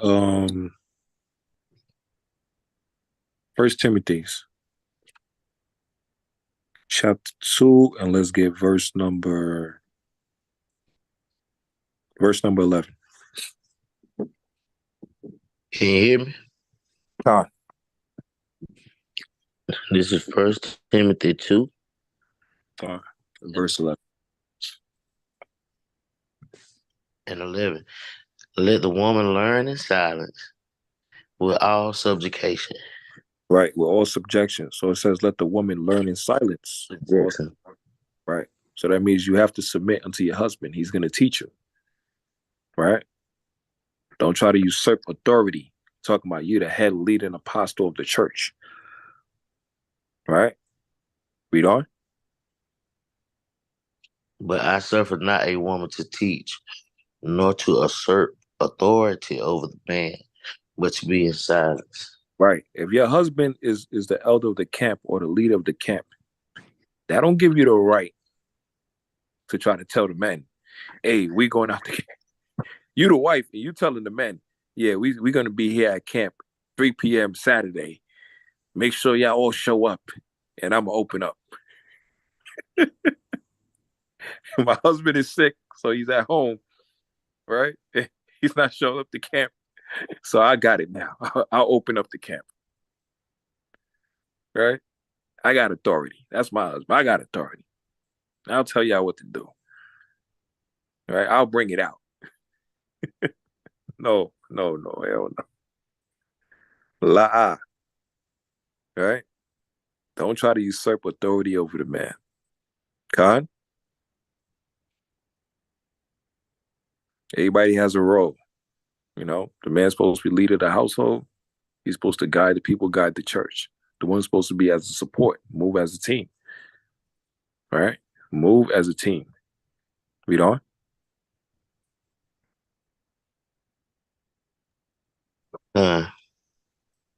But I suffer not a woman to teach. 13. For Adam was first formed, then Eve.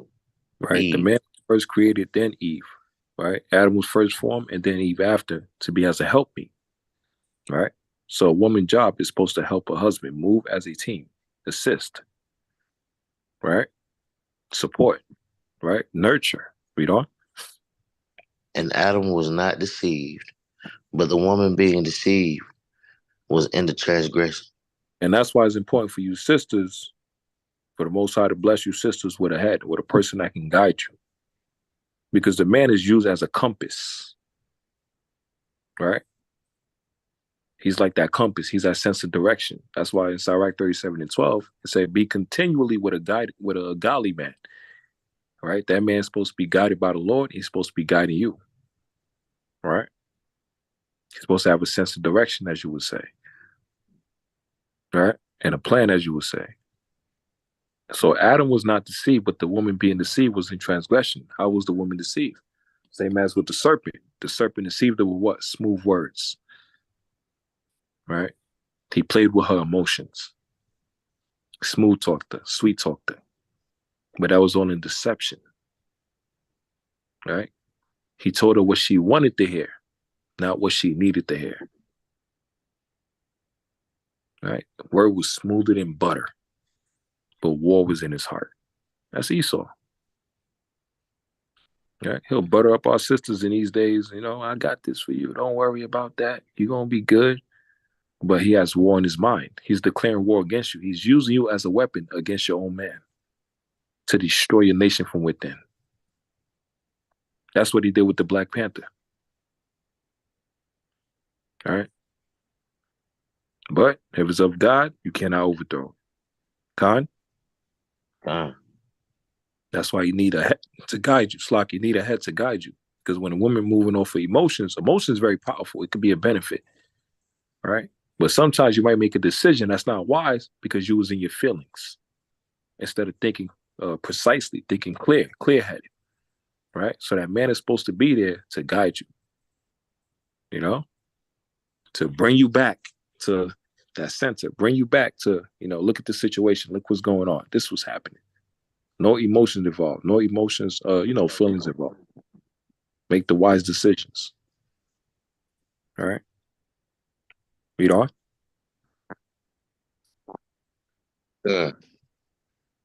Notwithstanding, she shall be saved in childbearing, if they continue in faith and charity and holiness with sobriety. All right. Notwithstanding, she shall be saved in childbearing. That's speaking about having a child, right? With that Israelite man, right? You're having a child together. If they continue in the, so don't just have a child and then think you're already in the kingdom. No, you still have to do your part when it comes to the work of the Lord. You still have to be a righteous woman, keeping the commandments, reverencing your husband, doing your duty as a woman, right? Teaching the children, right? Showing respect unto your husband. Take care of your household as well, too. God? Not sleeping with every other man and all of that stuff, Be a representation for the Lord on earth. Right? And same thing as with the men. Everybody has a duty. Right? Let me get one pertaining to the men as well. Let's see.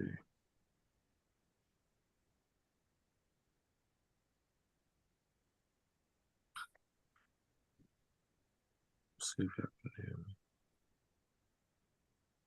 1 Timothy chapter 5 and verse 8. This is 1 Timothy chapter 5 and verse 8. But if any provide not for his own, and especially for those of his own house, he have denied the faith and is worse than an infidel. Right. It says, if any have not provided for their own, right? Speaking about a husband providing for his wife, right, in his household, right? Working, providing for them as well, protecting them, keeping them safe. The Lord said that you're worse than an infidel. Right. So a man got to do his duties as well, taking his wife, taking care of the wife and the children, right? Protecting them. God? Good. Being that hedge of protection. Right? And a lot of times, you might try to run off of emotions, but that's not for the betterment of for the couple or for the household. You got to be in order. Right? It's teamwork. Teamwork makes the dream work. Right? You have the man as the gold, and you have the woman as a ruby. But the Lord said he's going to make a man more precious than fine gold. Right? So what about the woman as well? Let's get Proverbs chapter 3.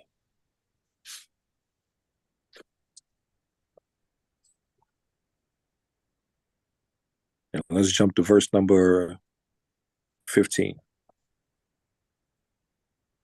This is the book of Proverbs chapter 3 and verse 15. When you got it, say come.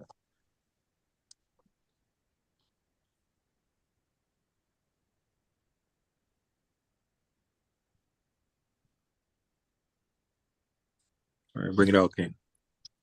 He is more precious than rubies, and all the things that thou canst desire are not to be compared unto her. You see, this is speaking about a righteous woman, a woman of God, a godly woman, a daughter of Zion, an Israelite woman, right? That's applying and keeping the laws and the commandments of the Lord. It says she is more precious than rubies, right? Same as the balance, the Lord says he's going to make a man more precious than fine gold. These are materials. These are treasures, right? That's priceless, expensive. But the Lord said you're going to be above all of that. God? God. And I speak about a righteous man and a righteous woman. Right? Let me get Proverbs 20 and 15.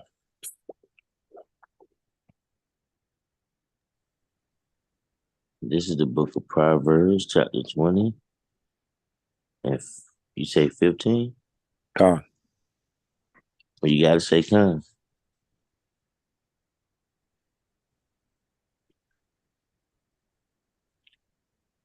Verse 15, there is gold and a multitude of rubies, but the lips of knowledge are a precious jewel. Now look how the Lord tied both together. Remember, we said the gold represents the man, right? And the rubies represents the woman. And the Lord said, a precious woman is above rubies, right? A virtuous woman is above rubies, right? He gonna make a man more precious than fine gold. So you got the gold and the rubies. I speak about the Israelite man and the Israelite woman. But above them both is what? Wisdom. Con. Con? Con. And where do you get that wisdom? The laws and the commandments of God. Con? Con. Let's get Proverbs chapter 8 and verse 11. This is the book of Proverbs, chapter 8 and 11. When you got to say con.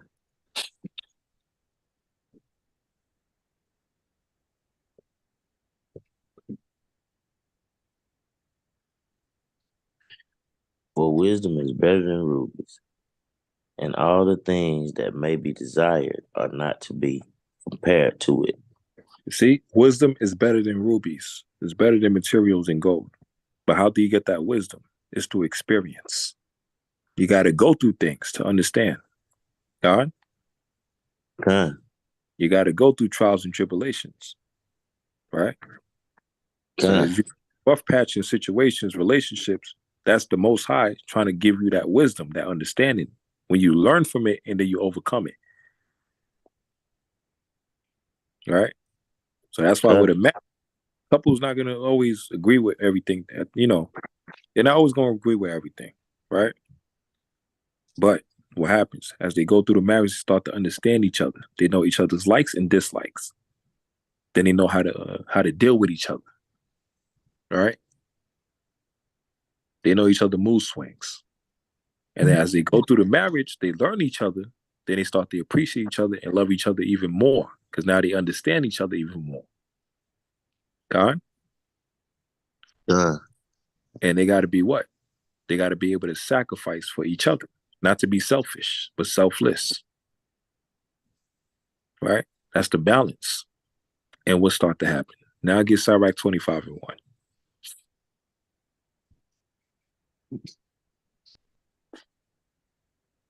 You know, the Israelite Hebrew marriage that is set by the Lord is supposed to be used to make each other better and to improve. God, Con. when it's of the Lord, is used to make each other better. That's what the Lord did with Abraham and Sarah. Before they was called Abram and Sarai. Con. And they still had to be tested by God. The Lord didn't give Abraham Isaac when he was 75. He gave him a promise at the age of 75, but he had to wait damn near 25 years to get Isaac, the son that he wanted. All right? Same thing with Sarah. She was barren her whole life until she was 90 years old. Then the Most High blessed her with Isaac and said she's going to be a mother of many nations, and Abraham's going to be a father of many nations. So what was going on from the year 75 years old for Abraham all the way to 100 years old, 25 years later? The Lord was tested the whole time in their marriage to see how they deal with each other, how they conduct themselves, to see it is both going to still keep the faith of Yahweh Bashim Yahushai or just forsake them, right? Remember, even the Egyptian Pharaoh tried to steal Sarah from Abraham. Yeah, remember that? Con. And what the Lord told the Pharaoh, he went to sleep. He said, listen, he said, nigga, you a dead man. Con. If you don't let go of this man's wife, a prophet of the Lord, my servant, if you don't let go of his wife, I'm going to kill you and your whole entire kingdom. You a dead man. That Pharaoh woke up the next morning and gave Abraham servants, gold, silver, food, cattle. And he said, please, just please go. Please.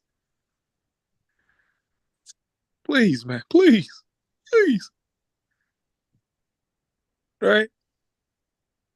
Imagine that. He couldn't sleep because Lord didn't give him no rest, torturing him in his dreams, terrifying him. Why? Because you got a jewel of God in your hands, and it don't belong there. You got another man's wife in your hands, and they don't belong there. And the Lord is about to collapse the whole damn kingdom of Pharaoh if he don't let this righteous man's wife go.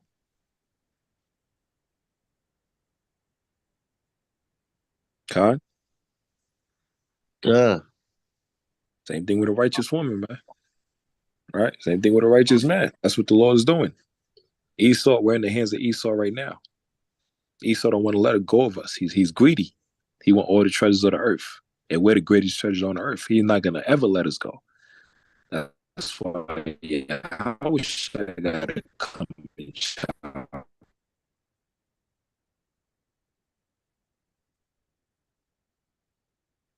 Shit.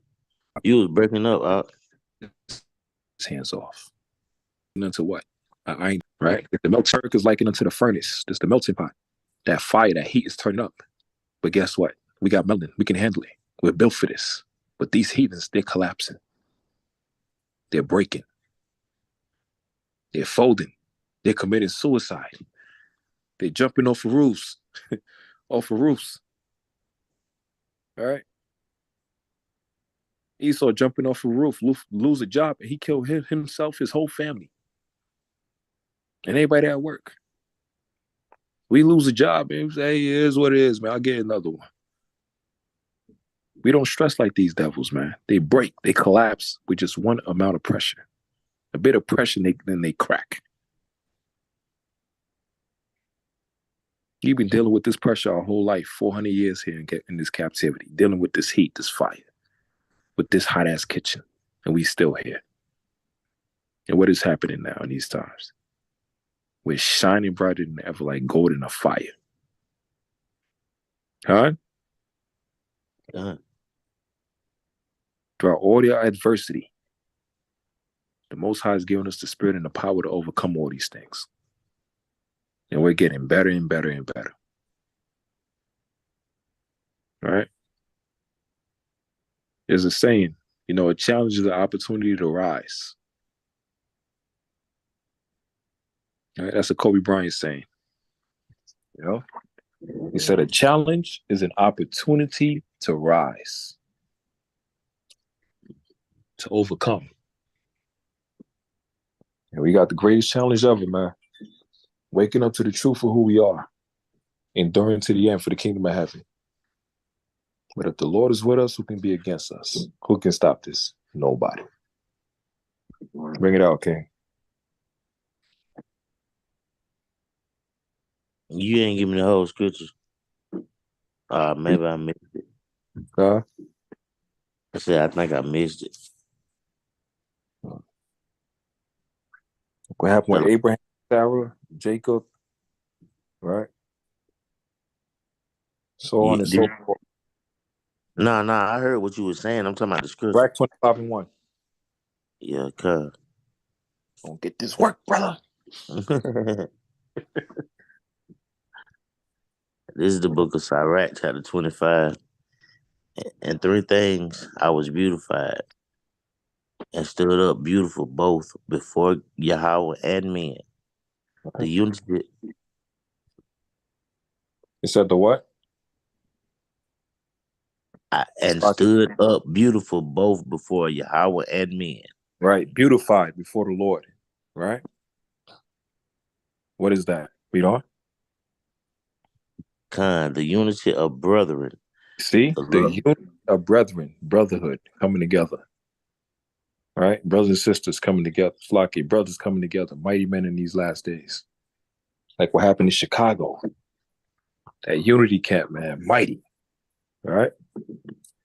That was like what, 2 or 3 weeks ago. Israelites all over coming together. One banner, one flag to defend each other, against the Palestinians. All right? Look at the DC unity that we had with WFI, the other camps. Right? 4th of July rebuke. All right? Feast days. All of these different things. The unity of the brotherhood. Read on.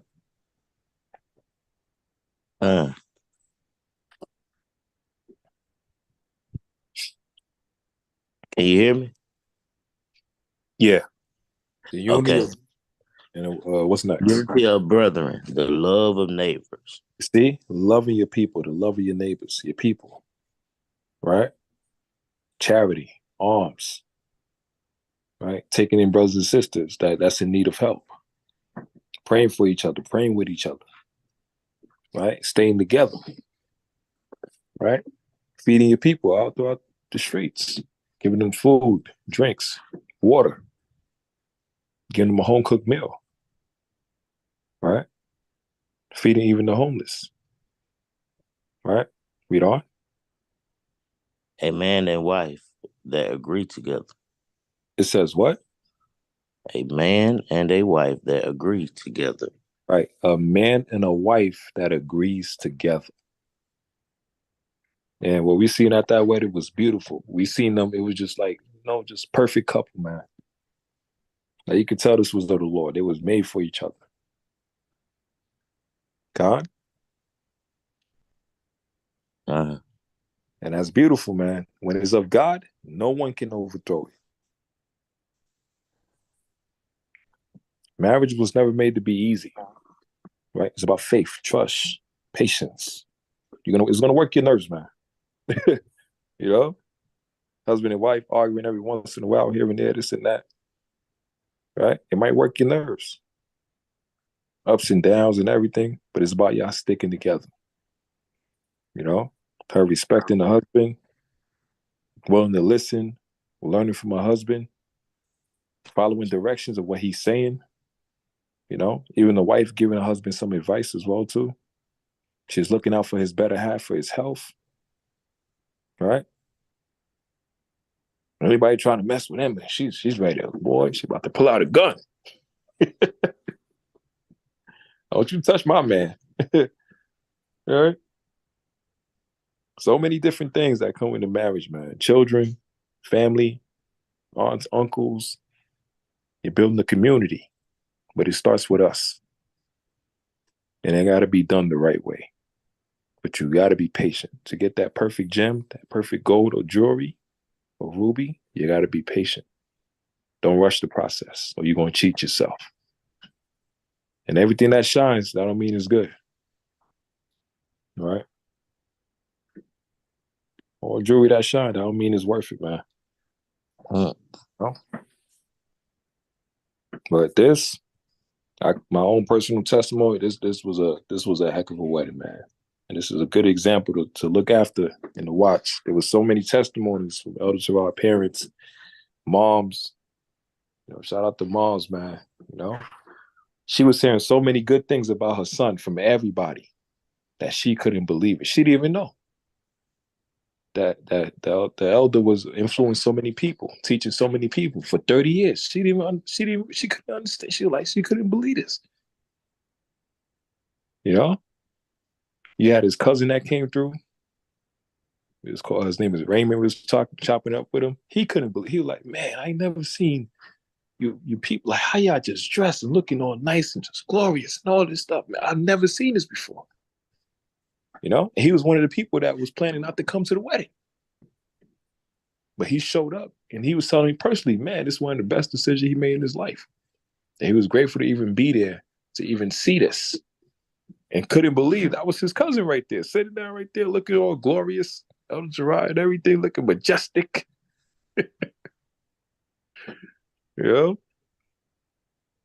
Princess Nava as well too. I walked her sister down as well. Even her sister, even she was like, man, like, she was protective and everything. She's like, man, she didn't want to give Elder Gerard a chance because she was protective with her sister. But when she got to meet the elder and see how many people spoke good about the elder and to see how he was conducting himself and everything, she said, man, I'm glad I was here to see this. This is families that's being involved in these things. Khan? Sister Nava, Princess Nava dancing with her son. Right? Beautiful song, beautiful moment. And the son, like, man, like, me and him was chopping up. We was all laughing, joking around. He had a fly garment and everything, man. Israelite as well, too. You know, and he said he appreciate these moments. He appreciate being there and the sea is like read and done how it's supposed to be done. Shimmer Mashiach out with Shai. You know? It was beautiful, man. Yeah, you know, all the parents was there, everything. Siblings, aunts, niece, nephews, everybody was there. Elder Torah babysitter, you know. She had to show support. She had to come there from California. Like, man, you know, people from all different walks of life was there to watch moments like this, a beautiful wedding like this, done in righteousness. Everything went smooth.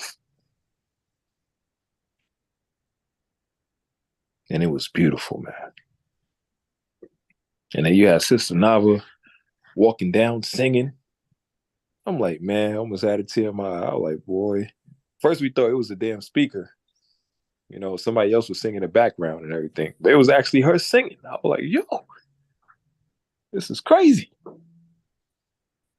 And mind you, I'm on the line. I'm cheesing as hell. I'm trying to put on a me mud face and serious face, but I'm cheesing as hell. Like, man.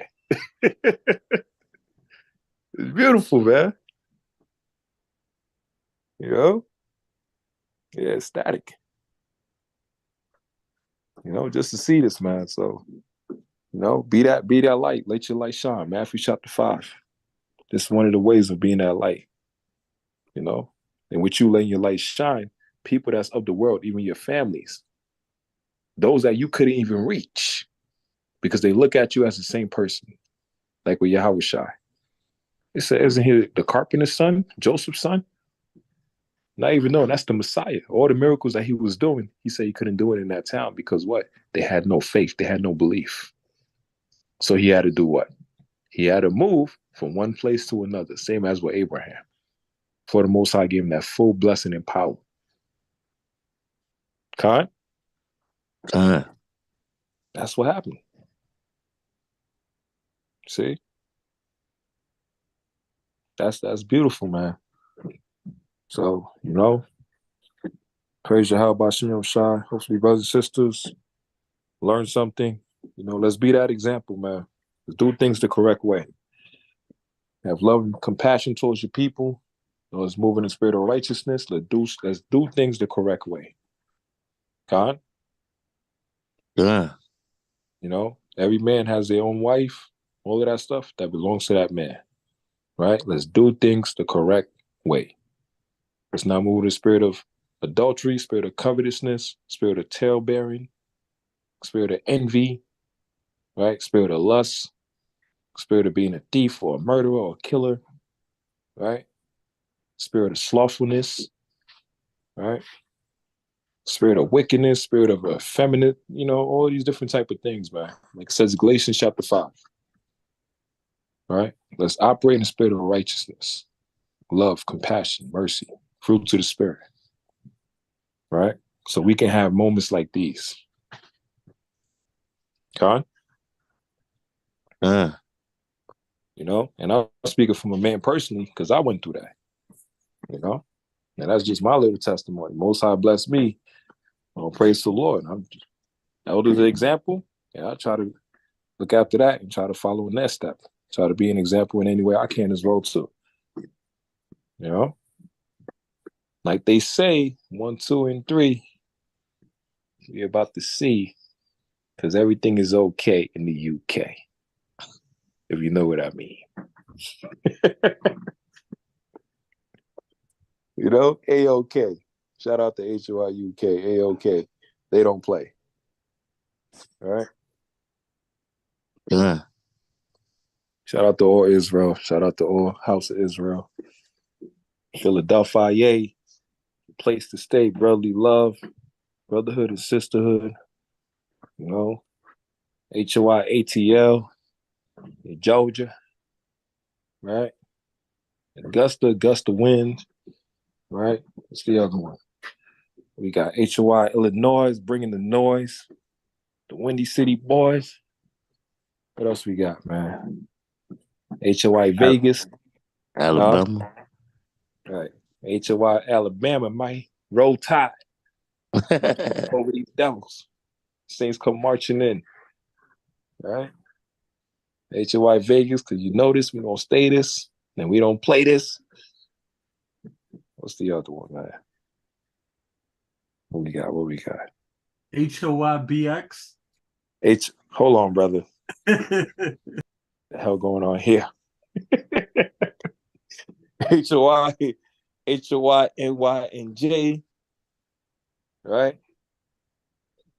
The big city apple, the apple city.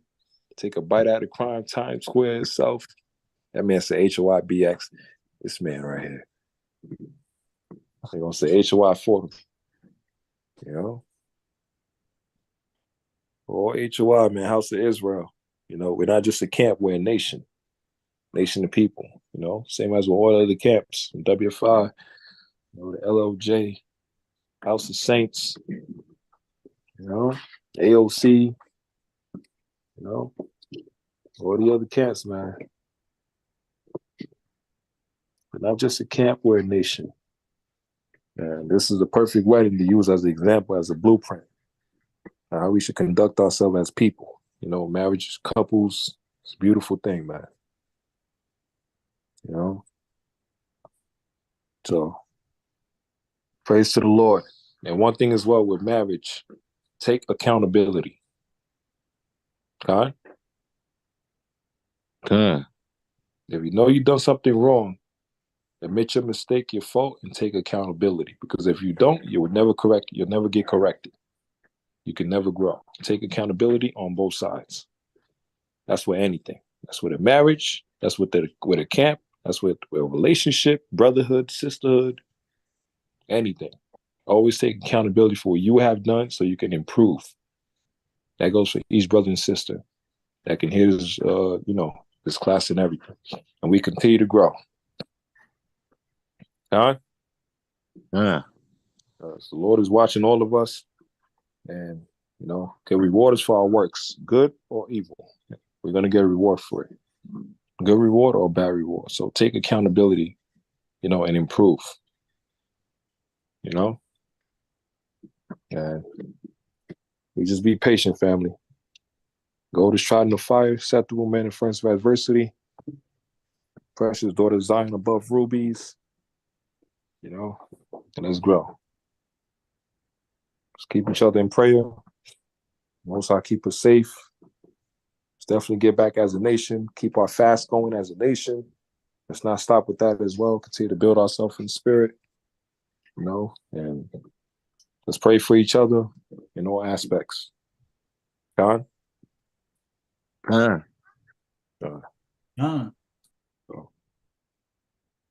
praise Yahweh Shemel Shai. Hopefully, brothers and sisters, learn one thing. We did our job. Keep that fire burning. Stay humble. Be a light.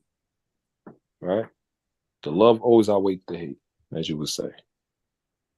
The love is going to always outweigh the hate. All right?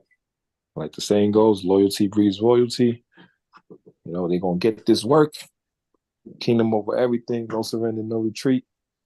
Come here, son. And raw for your God. Come here, Sharala. Kwame Shala. Oh. I'm Yashala Khan. Come here, son. Kwame Yashala. So, man. Kwam Yashala. Come here, son. Come on, man, Shirala.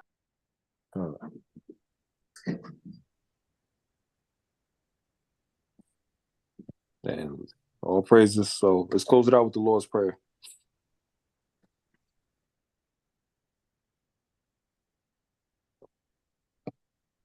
Yeah, at least 30 seconds. Let's close it out.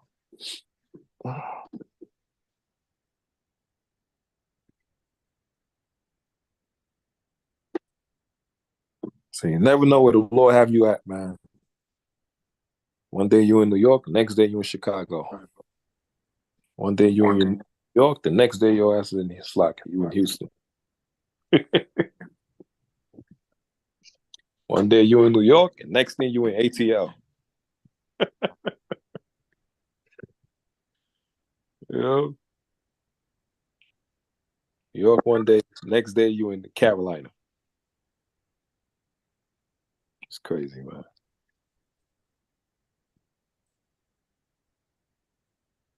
You know? From one continent to another. God. Day you in USA, next day you in Europe. Right. You pulling up on Europe. Yeah, man. Gotta get down for your crown, man. Others busting them moves, man, doing the Dougie. They had their own dance moves. And Princess Now, I'm like, yo. They had the Elder Terah and the dance he had with his moms. I'm like, man, this is beautiful, man. We had a whole concert with the singer. Oh yeah, with the singer. Well, I forgot the sister's name, but man, everybody did a hell of a job, man. Her name is Shemayim. Shemayim. God. I thought you said Shemaiah for me. I was saying, hold on, Shemaiah was singing? That's what I thought. Man, been holding out. Nah, Shemayim. Shemaiah. God. Yeah, that means heaven or heavenly. Shemayim. Yeah. Yeah.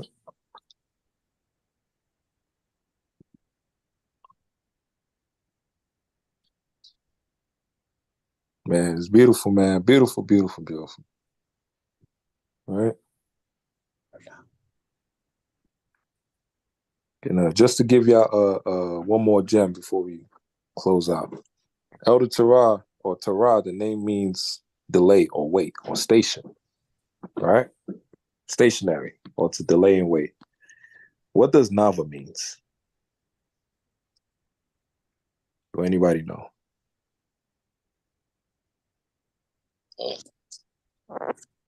Huh? I don't. All right, let me just show you. So Nava is a feminine name of a Hebrew origin. This name translates to what? This name translates to beauty. God. Easily fitting your precious little one. With that, all praises. Shem Mashiach El Rashad. See, the beauty is not the outer, it's the inner. Gold is tried in the fire, acceptable men friends of adversity. All right. The Lord said, make a man more precious than fine gold, but you gotta wait, you gotta be patient. So it's gonna delay certain things. And then like Nava, beauty. It's not the outer, it's the inner. Your beauty will shine more as you become a godly woman, keeping the laws and commandments. Khan?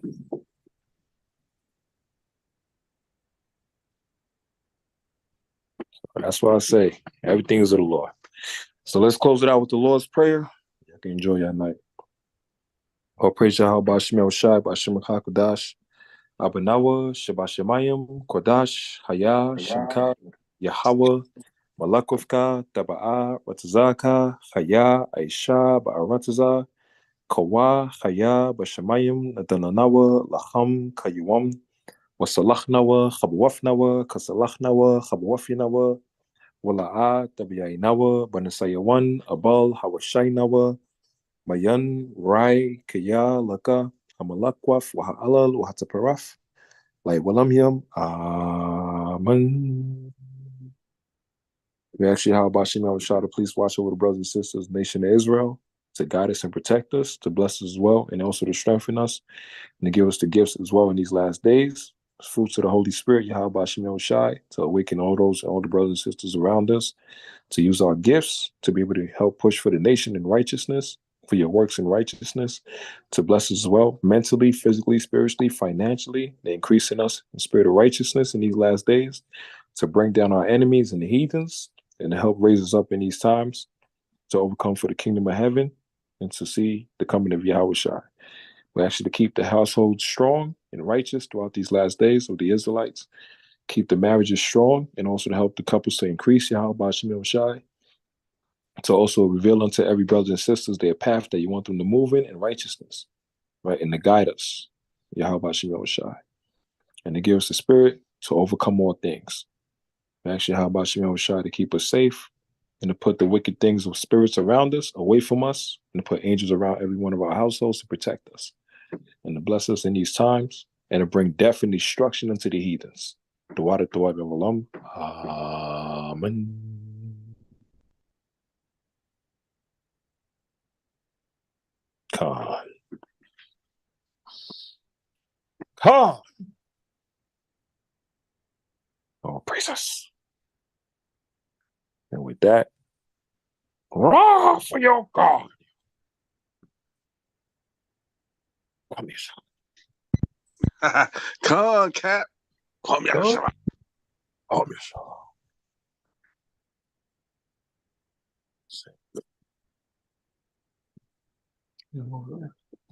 Mighty, Shalom. mighty lesson, not. Praise to the Lord, man. Shema seconds.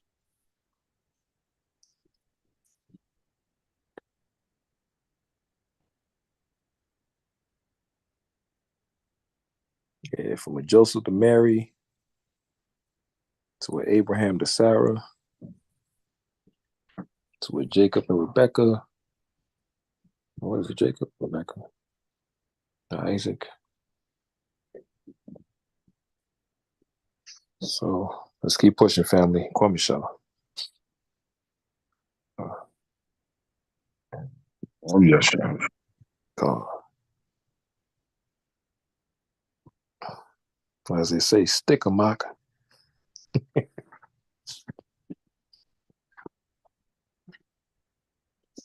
Yeah, Shemai, we good. All right, we done. Shemai, you done.